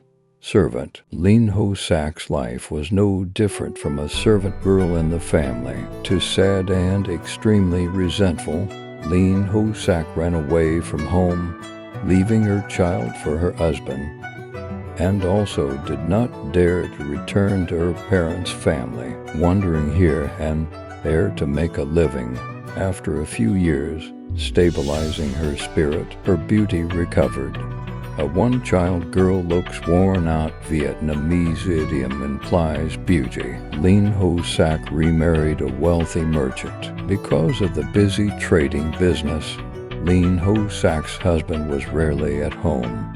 Thanks to his trading talent, Lin Ho-sak's husband's business became increasingly prosperous. One day, returning home from Taxila, the merchant brought back a young and beautiful concubine.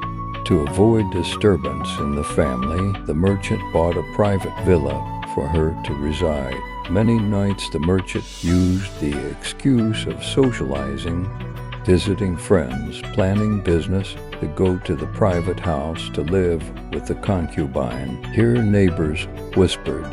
Lin Ho-sak put her mind to track. Later, Lin Ho-sak found her husband's private house, where he hid the concubine, and one evening, Lin Ho-sak went into a rage, going to catch the person stealing her husband. When breaking into her husband's private house, she caught the two being intimate, but alas, the husband's concubine was her own daughter from the previous marriage. Soul in turmoil, Lin Ho-sak fainted. When waking up, her heart wandering in thought, not knowing what strange karmic retribution this was, because before the mother-in-law stole the husband, now the husband sleeps with her daughter.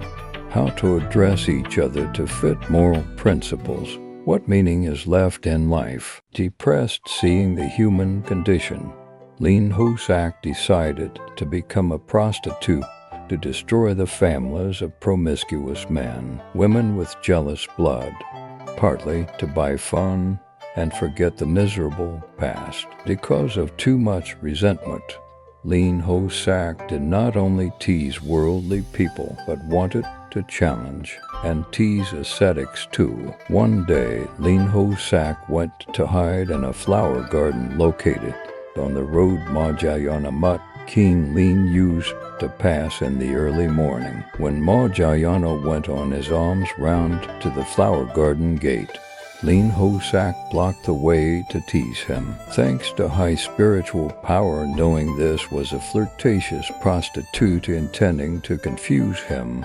Mahjayana stopped, asked gently, and determined to persuade the lewd woman to return to the path of Zen. Mahjayana said to Lin Ho-sak, "Your appearance and face are so beautiful. Your attire is so magnificent. Is it possible you cannot find a rich and beautiful husband, having a position in society, that you go into such a filthy path? You have sunk into the mud. The more you struggle, the deeper you sink. You bury your human life. How sinful it is." Knowing she could not shake the ascetic, Lin Ho-sak presented to Mahjayana all her feelings from the past days. Tears flowed more as she said, "Sir ascetic, with my circumstances, it is truly ironic, causing me to have a shattered life, creating many mistakes.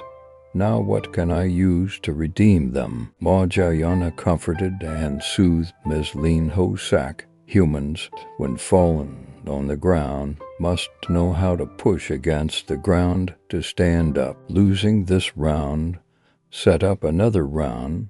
As long as there is will, one will overcome everything. And if you have made many mistakes, then sincerely repent. In life, there are two strongest types of people. One is the person who does not create sin. The other is the person who has sinned and immediately knows to regret and correct themselves, wanting to be clean. Take water to wash. Water fills deep rivers, no matter how dirty. When flowing out to the ocean, it all becomes clear and blue. If your soul is impure, take the Buddha Dharma to wash it.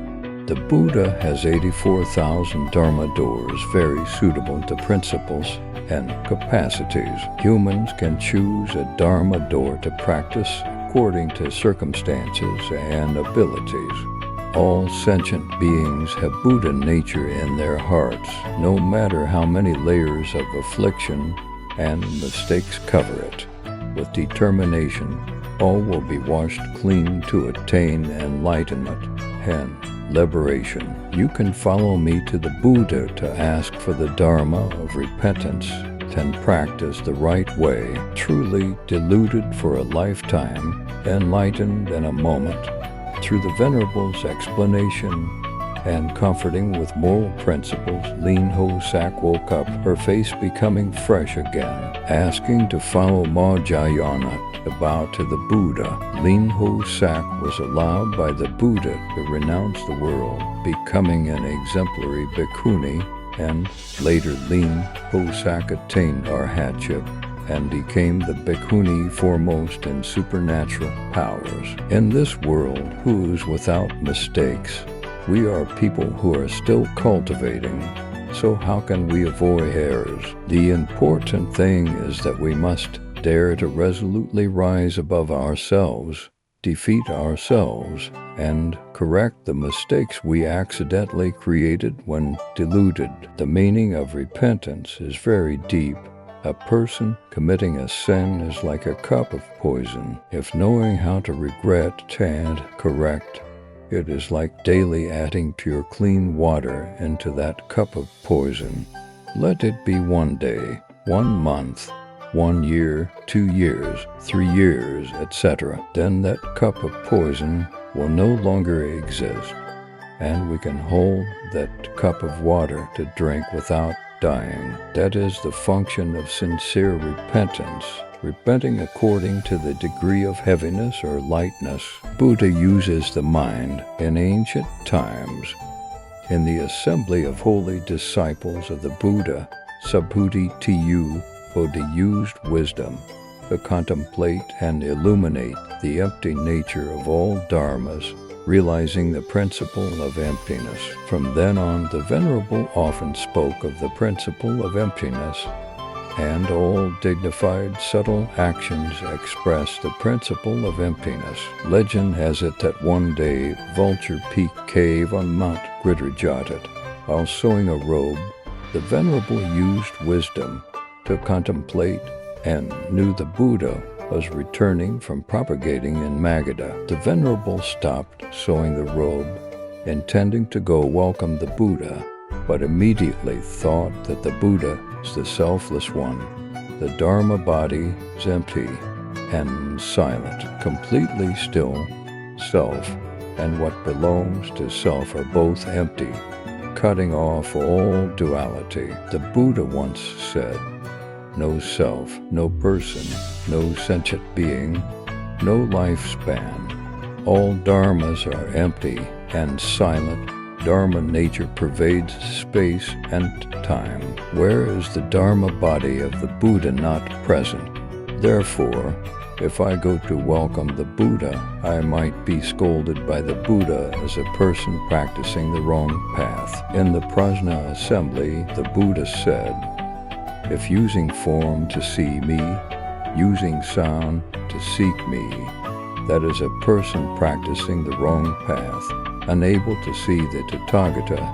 After thinking, the Venerable sat sewing the robe calmly as if nothing happened. At that time, on the way back, the Buddha was prepared to be welcomed very solemnly by the Sangha and a large crowd. Among them was Bhikkhuni Lean Hosak, the one foremost in supernatural powers among the nuns, who used supernatural powers to transform into a heavenly being to welcome the Buddha first. When meeting the Buddha, Lean Hosak bowed and said to the Buddha, "Respectfully, world-honored one, thanks to supernatural powers I heard the world-honored one was returning and came here to wait to bow to the world-honored one before anyone else." Before the joyful look of Lean Hosak, the Buddha smiled and gently said, "Lean Hosak, the person welcoming me first is not you."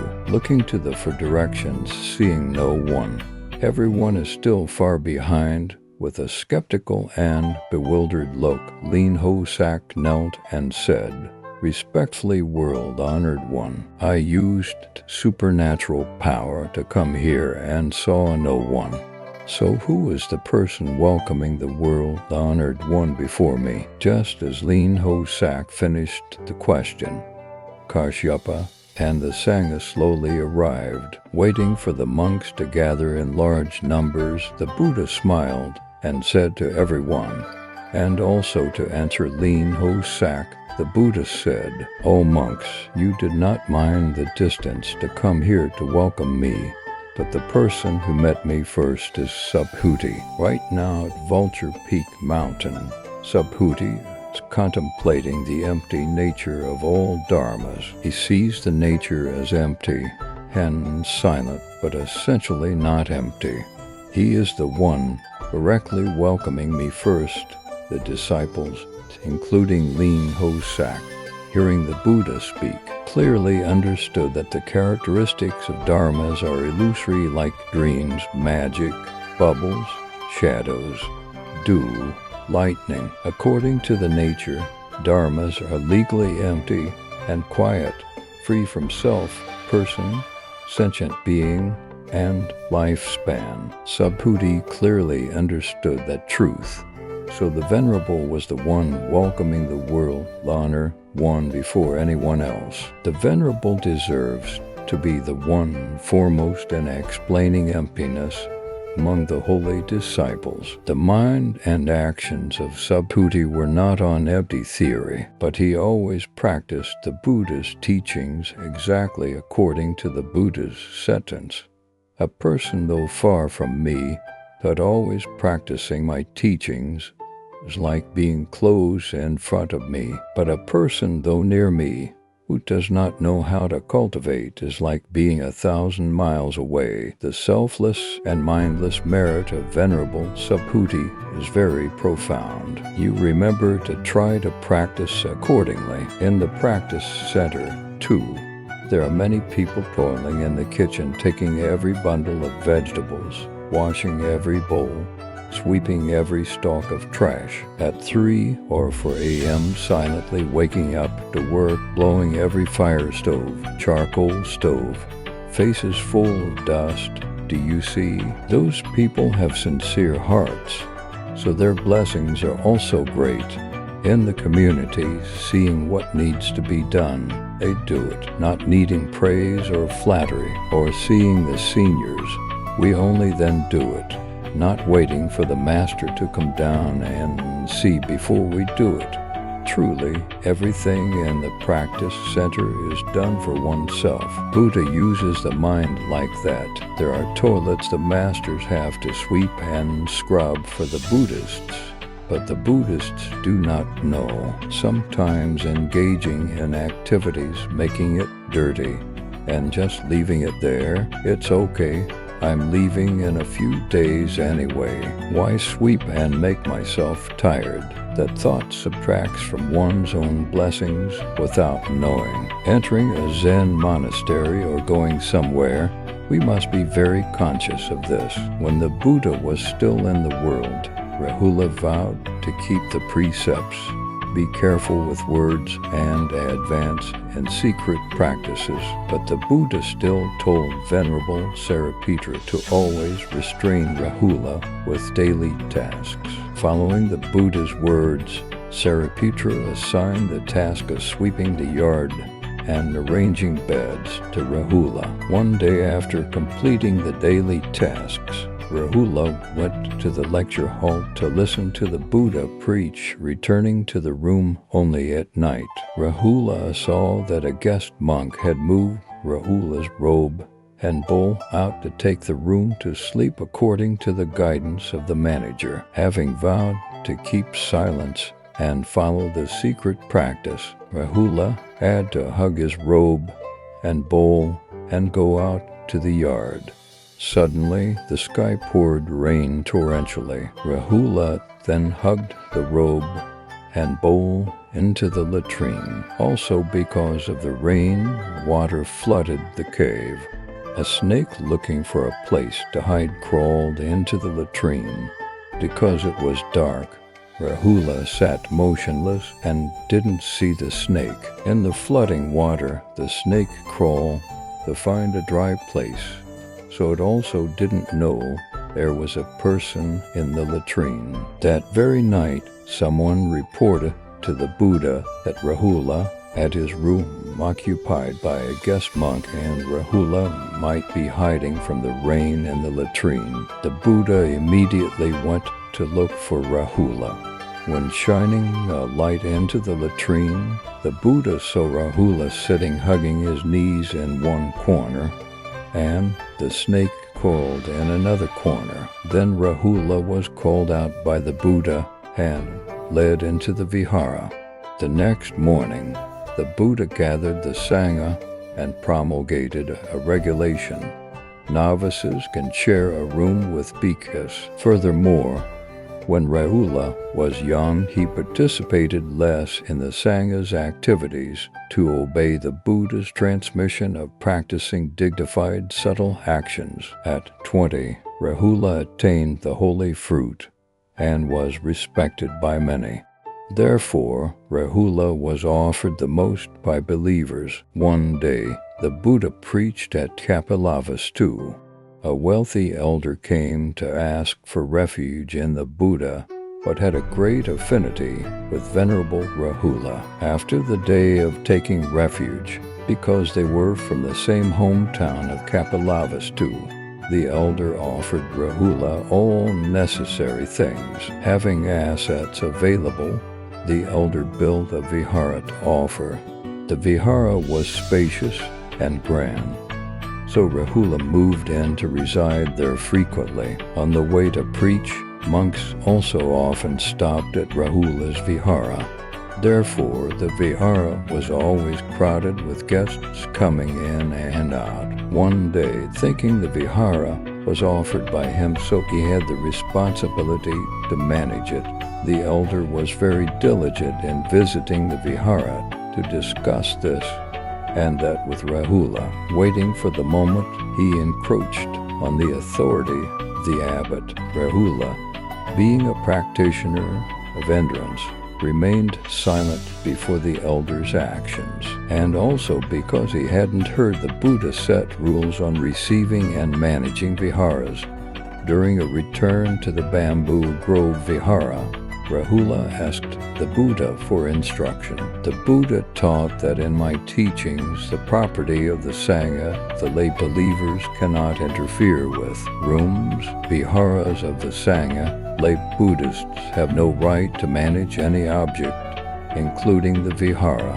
After offering, the ownership belongs to the monks. Hearing the Buddha explain clearly, Rahula later returned and presented it to the elder. Not understanding the Buddha Dharma and relying on having spent money to build it, naturally thinking he had the right to manage. Therefore, as much as he respected and offered to Rahula before, now the elder resented Rahula that much, viewing Venerable Rahula as a person usurping assets. One day Rahula had business in Savatthi city right when the elder visited the vihara because of the existing dissatisfaction in his heart.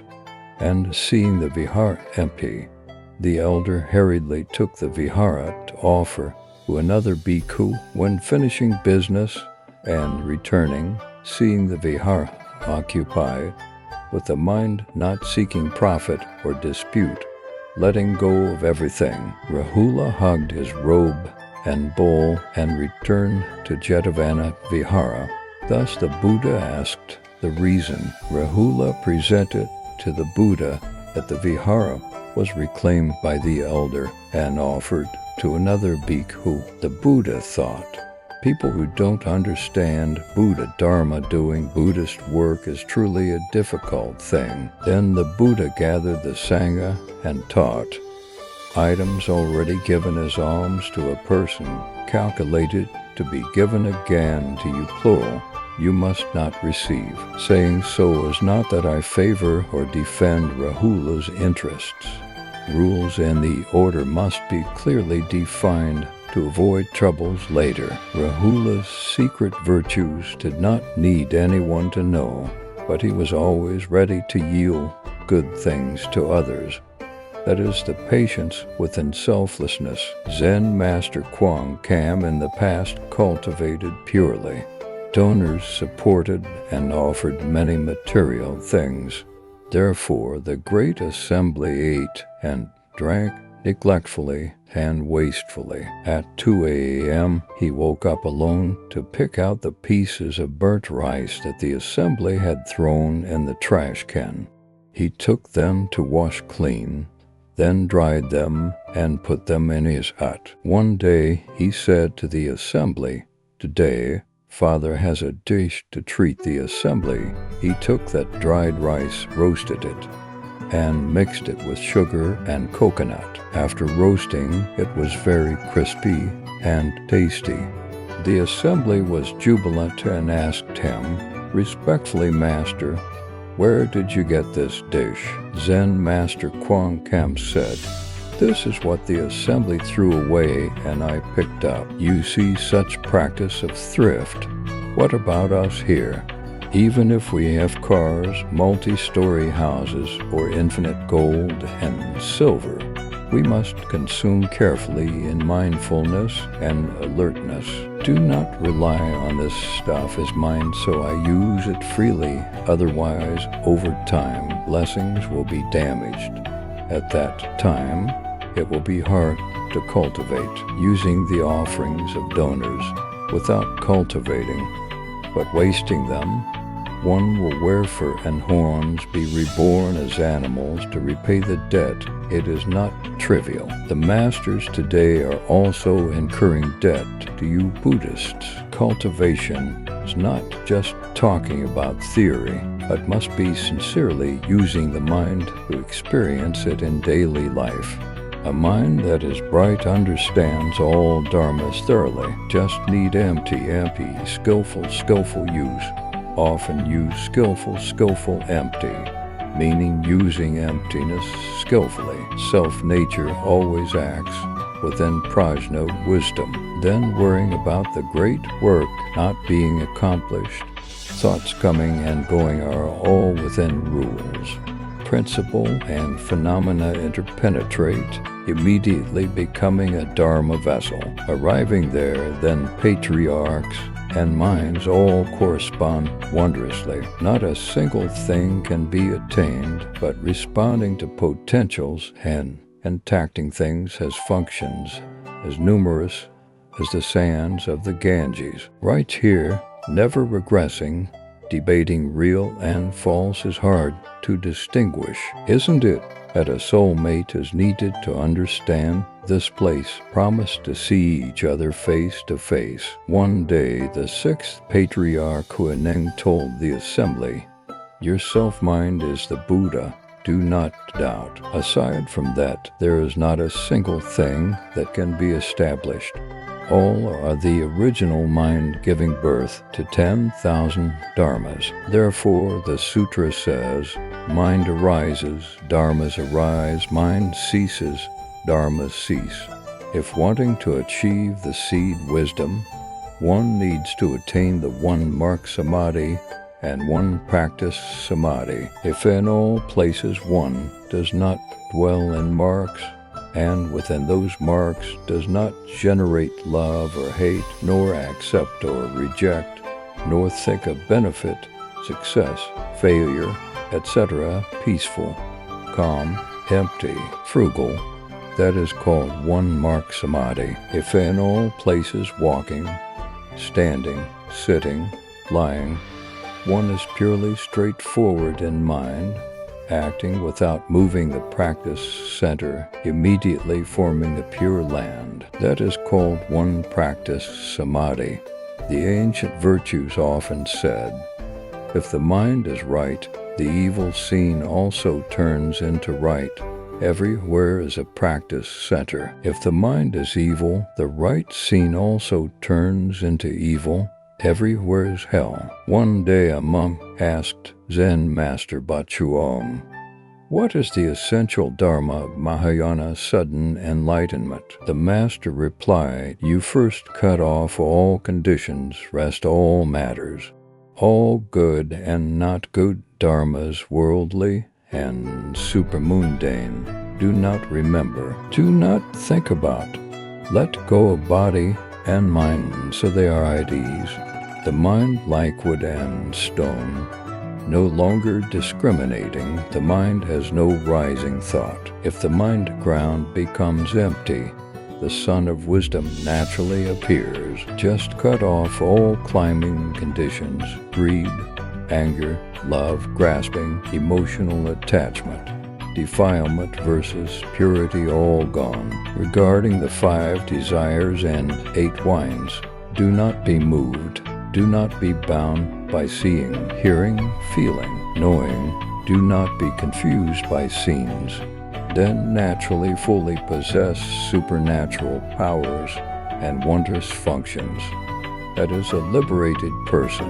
Regarding all scenes, the mind is not chaotic, not quiet, not gathering, not scattering, transcending all sounds and forms without attachment is called the way. Furthermore, regarding people learning the way, if encountering various sufferings and joys, satisfying or contrary to will, the mind does not regress, not caring about fame and profit, clothes and food, not coveting merit and benefit, not being obstructed by worldly dharmas, no intimacy, no love. Suffering and joy do not bother the mind, rough clothes covering the body, plain rice sustaining the stomach, looking like a fool, like a deaf person. Only then is there a little part of correspondence. If within the mind of learning, one chases broad knowledge seeking blessings and wisdom, all are birth and death. Regarding the principle, of what use is it? Conversely, being blown by the wind of knowledge into the ocean of birth and death. The 3 vehicles teachings are used to treat diseases of greed, anger, delusion, etc. Now right here in every thought, if there are diseases of greed and anger, first one needs to treat them without needing to seek meanings and knowledge. Knowledge belongs to greed. Greed turns into disease. Now just need to leave all dharmas of existence and non-existence. Also leave the leaving, penetrate through 3 sentences, according to Master Yunmen Van Mon.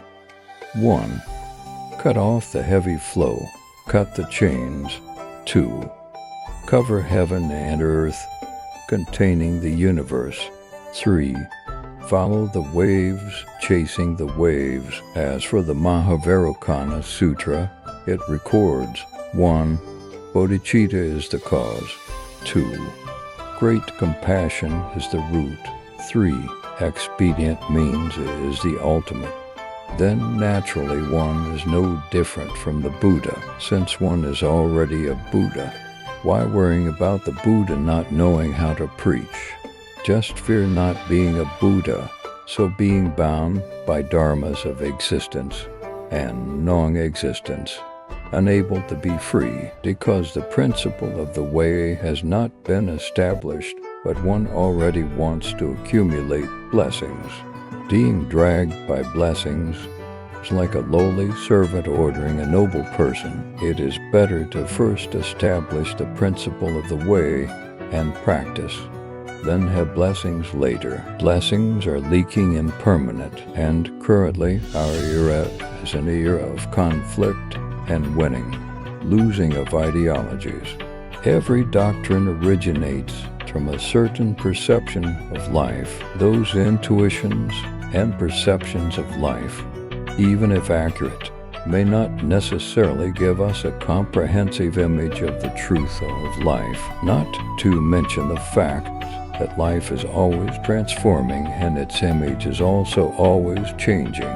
Thus, if those views and knowledge claim themselves to be the truth of all times and places, then inevitably there will be fanaticism, dictatorship, division, and suffering among humanity. Buddhism teaches us to understand and practice no-self, penetrating reality, which is vast and always transforming.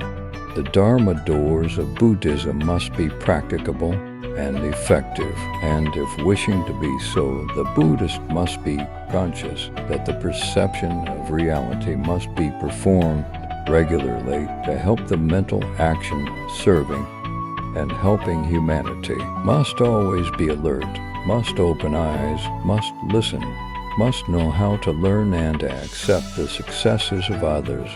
Otherwise, selflessness can slip out of our hands at any moment if we naively believe that our knowledge is sufficient and most accurate. Therefore, if a Buddhist only studies scriptures, it is not enough. A Buddhist must know how to humbly accept the opinions of those around us, and you must remember that the word Buddha means understanding, awakening, and understanding here is letting go of the ego as the core for the path of advancing in and practicing the way. The issue posed is not to be secretive and complacent, because exactly that attitude makes us forget the present pure reality. Some people gain a bit of knowledge, then embrace those knowledges tightly so as not to receive any more other sources of knowledge. And right there means betraying the noble spirit of Buddhism.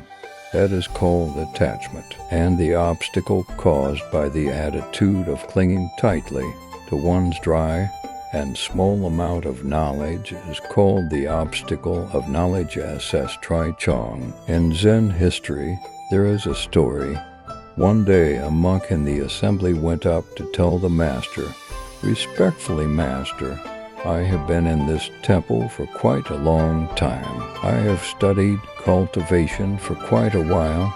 I have mastered the sutras, Vinaya, and Abhidharma, and my mind feels very stable. Today I ask the master to compassionately allow me to go down the mountain."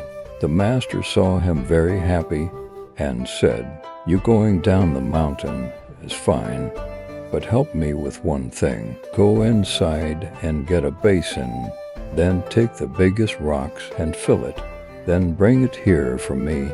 The monk went quickly to bring a basin of rocks to the master. The master asked, "Do you see the rock basin is full?" The monk said, "Respectfully, master, I see it is full." The master stood up, took a handful of small rocks, gravel, and threw them into the basin, shook it back and forth a few times. The handful of small rocks disappeared into the gaps. He turned and asked the monk, "Do you see that rock basin is full yet?" The monk replied, "Respectfully, master, full." The master told the monk, "Go out and get another handful of sand for me." When taking the sand in, the master put the handful of sand into the basin and shook it a few times. The handful of sand also sank down completely. At this time, the master asked the monk, "Do you see it is full yet?" The monk said, "Respectfully, master, Now it is truly full. The master didn't say a word, immediately went to get a basin of water and poured it into the rock basin.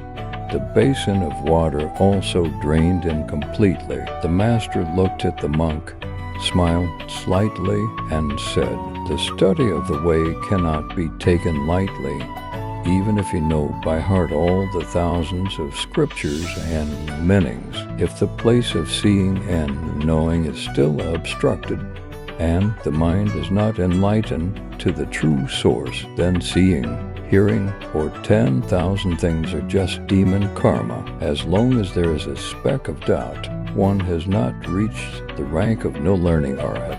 How can one freely roam, moving heaven and turning earth? You should be cautious yourself." After speaking, the monk bowed his head in silent repentance, returned to the assembly to continue cultivating, no longer having the loose mind wanting to go down the mountain. We should learn from this monk, even if we have however many degrees or certificates and academic titles. If we haven't transformed the 6 senses into the 4 wisdoms, then even if we discuss mysteries and speak wonders, it is just temporarily filling a hungry stomach. Then when impermanence comes, I ask you, how to oppose birth and death. Therefore, it is said that the content of perception is not as important as the attitude of perception, always keeping the restless mood of a person seeking the truth. A true Buddhist will not fall into the net of complacency, arrogance, stubbornness, and self-importance.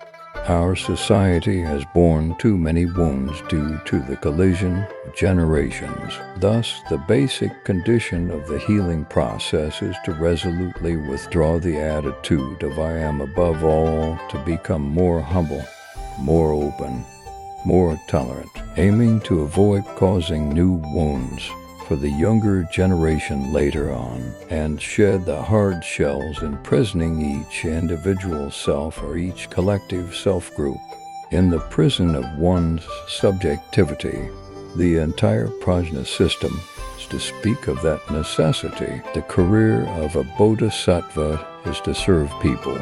But wanting to serve people, the bodhisattva must be free. In the Prajna Sutra, liberation or ease is the ultimate of cultivation and realization, but also constitutes the means to serve people. Liberation here means not being bound and obstructed by views and knowledge. In other words, by the obstacle of knowledge. The attitude of breaking attachment to the self can be implemented more easily if we know how to leave the worldly passionate attachments of our mundane feelings within the scope of superstition. Everyone knows that the Buddha did not want his disciples to waste time adventuring in the metaphysical, supernatural, illusional world. The most basic teachings of Buddhism do not have the nature of metaphysical belief. The 4 noble truths, the Eightfold Path,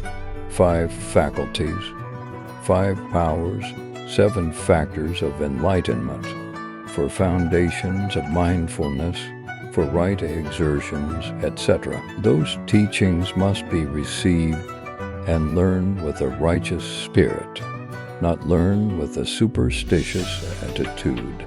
Buddhists have the right to doubt and examine what the masters or the Buddha taught. That is the spirit of equality in listening, thinking, and practicing of Buddhism. A true Buddhist does not cause suffering to others because of metaphysical issues. On the contrary, knowing to cast aside all delusions and absurdities, directing all one's mental power towards the inner mind, standing together on the ground of experiencing like that. Humans are no longer separated by metaphysical beliefs and will easily achieve harmony and understanding, easily sympathizing with each other, meaning ready to share with each other discoveries about the inner mind, not viewing superstitious threats as important to oneself anymore, and always not losing the dwelling in the happiness of the present Dharma. That is the path that all of us have walked,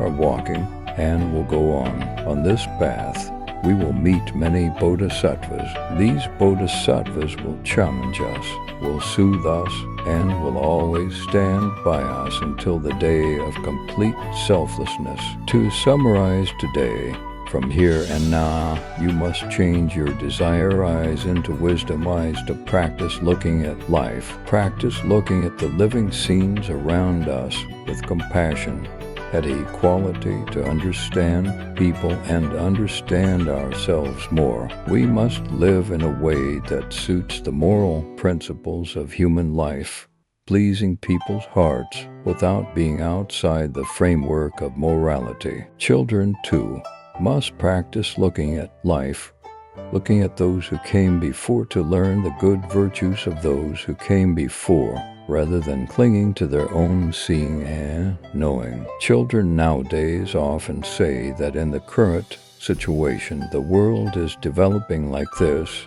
and that information technology, etc., parents look to outdated sea lane. Those are terrible thoughts that are the beginning of the lack of morality of children and the youth of modern times. The era of information technology is too high.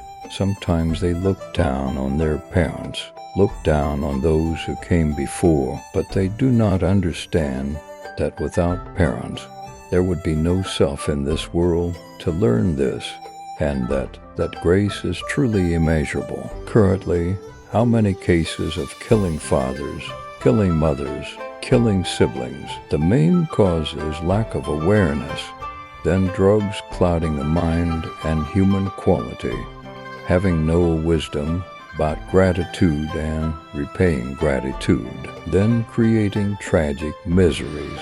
When regretting and repenting, it is already too late. Therefore, we must look at this life with clear, distinct, righteous eyes, true to the nature of reality. One must use the mind to look. Only looking with the mind can one see through the dusty world full of illusions, seeing the truth of life. From there, all behavior in dealing with people and the world accords with the way. Regarding the things above, the meditator needs to understand clearly. Then the road to great enlightenment is not far. Currently, we are living in this Saha world, so we must know that the supreme truth is the necessary foundation contributing to our further advancement. There is a story. Jun Sun was a famous wise man in the 12th century. He was famous for overcoming his knowledge and reasoning to find the truth hidden behind all words and concepts. That time, being at a house in eastern Tibet, in the neighboring house the husband had just died. The widow cried and ran to find Jun Sun, asking for comfort and help. The widow initially hadn't met him, met his mother first. The mother comforted, "Sit down here first," and the mother continued, "It is right for you to suffer, but it is not necessary to be like that. Everything that is born has a day it disintegrates, destructs, and returns to their origin. Death is unavoidable for anyone. Everything is impermanent." Understanding like that is also very lucky. That widow did not stop crying, pulling her hair and hands. The mother continued to soothe. "Listen, go ahead and cry, go ahead and pull your hair. But after that, you must know how to think and be less sad. Don't forget that even this sad mood is impermanent, having no real entity like clouds and wind. And it will also drift away like everything in the world. I am an old woman and have also been sad and suffered. have seen many loved ones come and then go. My advice to you is don't carry anything in your heart." Hearing this, the young woman felt some peace in her heart, which was burdened. She forgot that the main point of going was to find Zen Master Zhen Sun to hear his consoling words.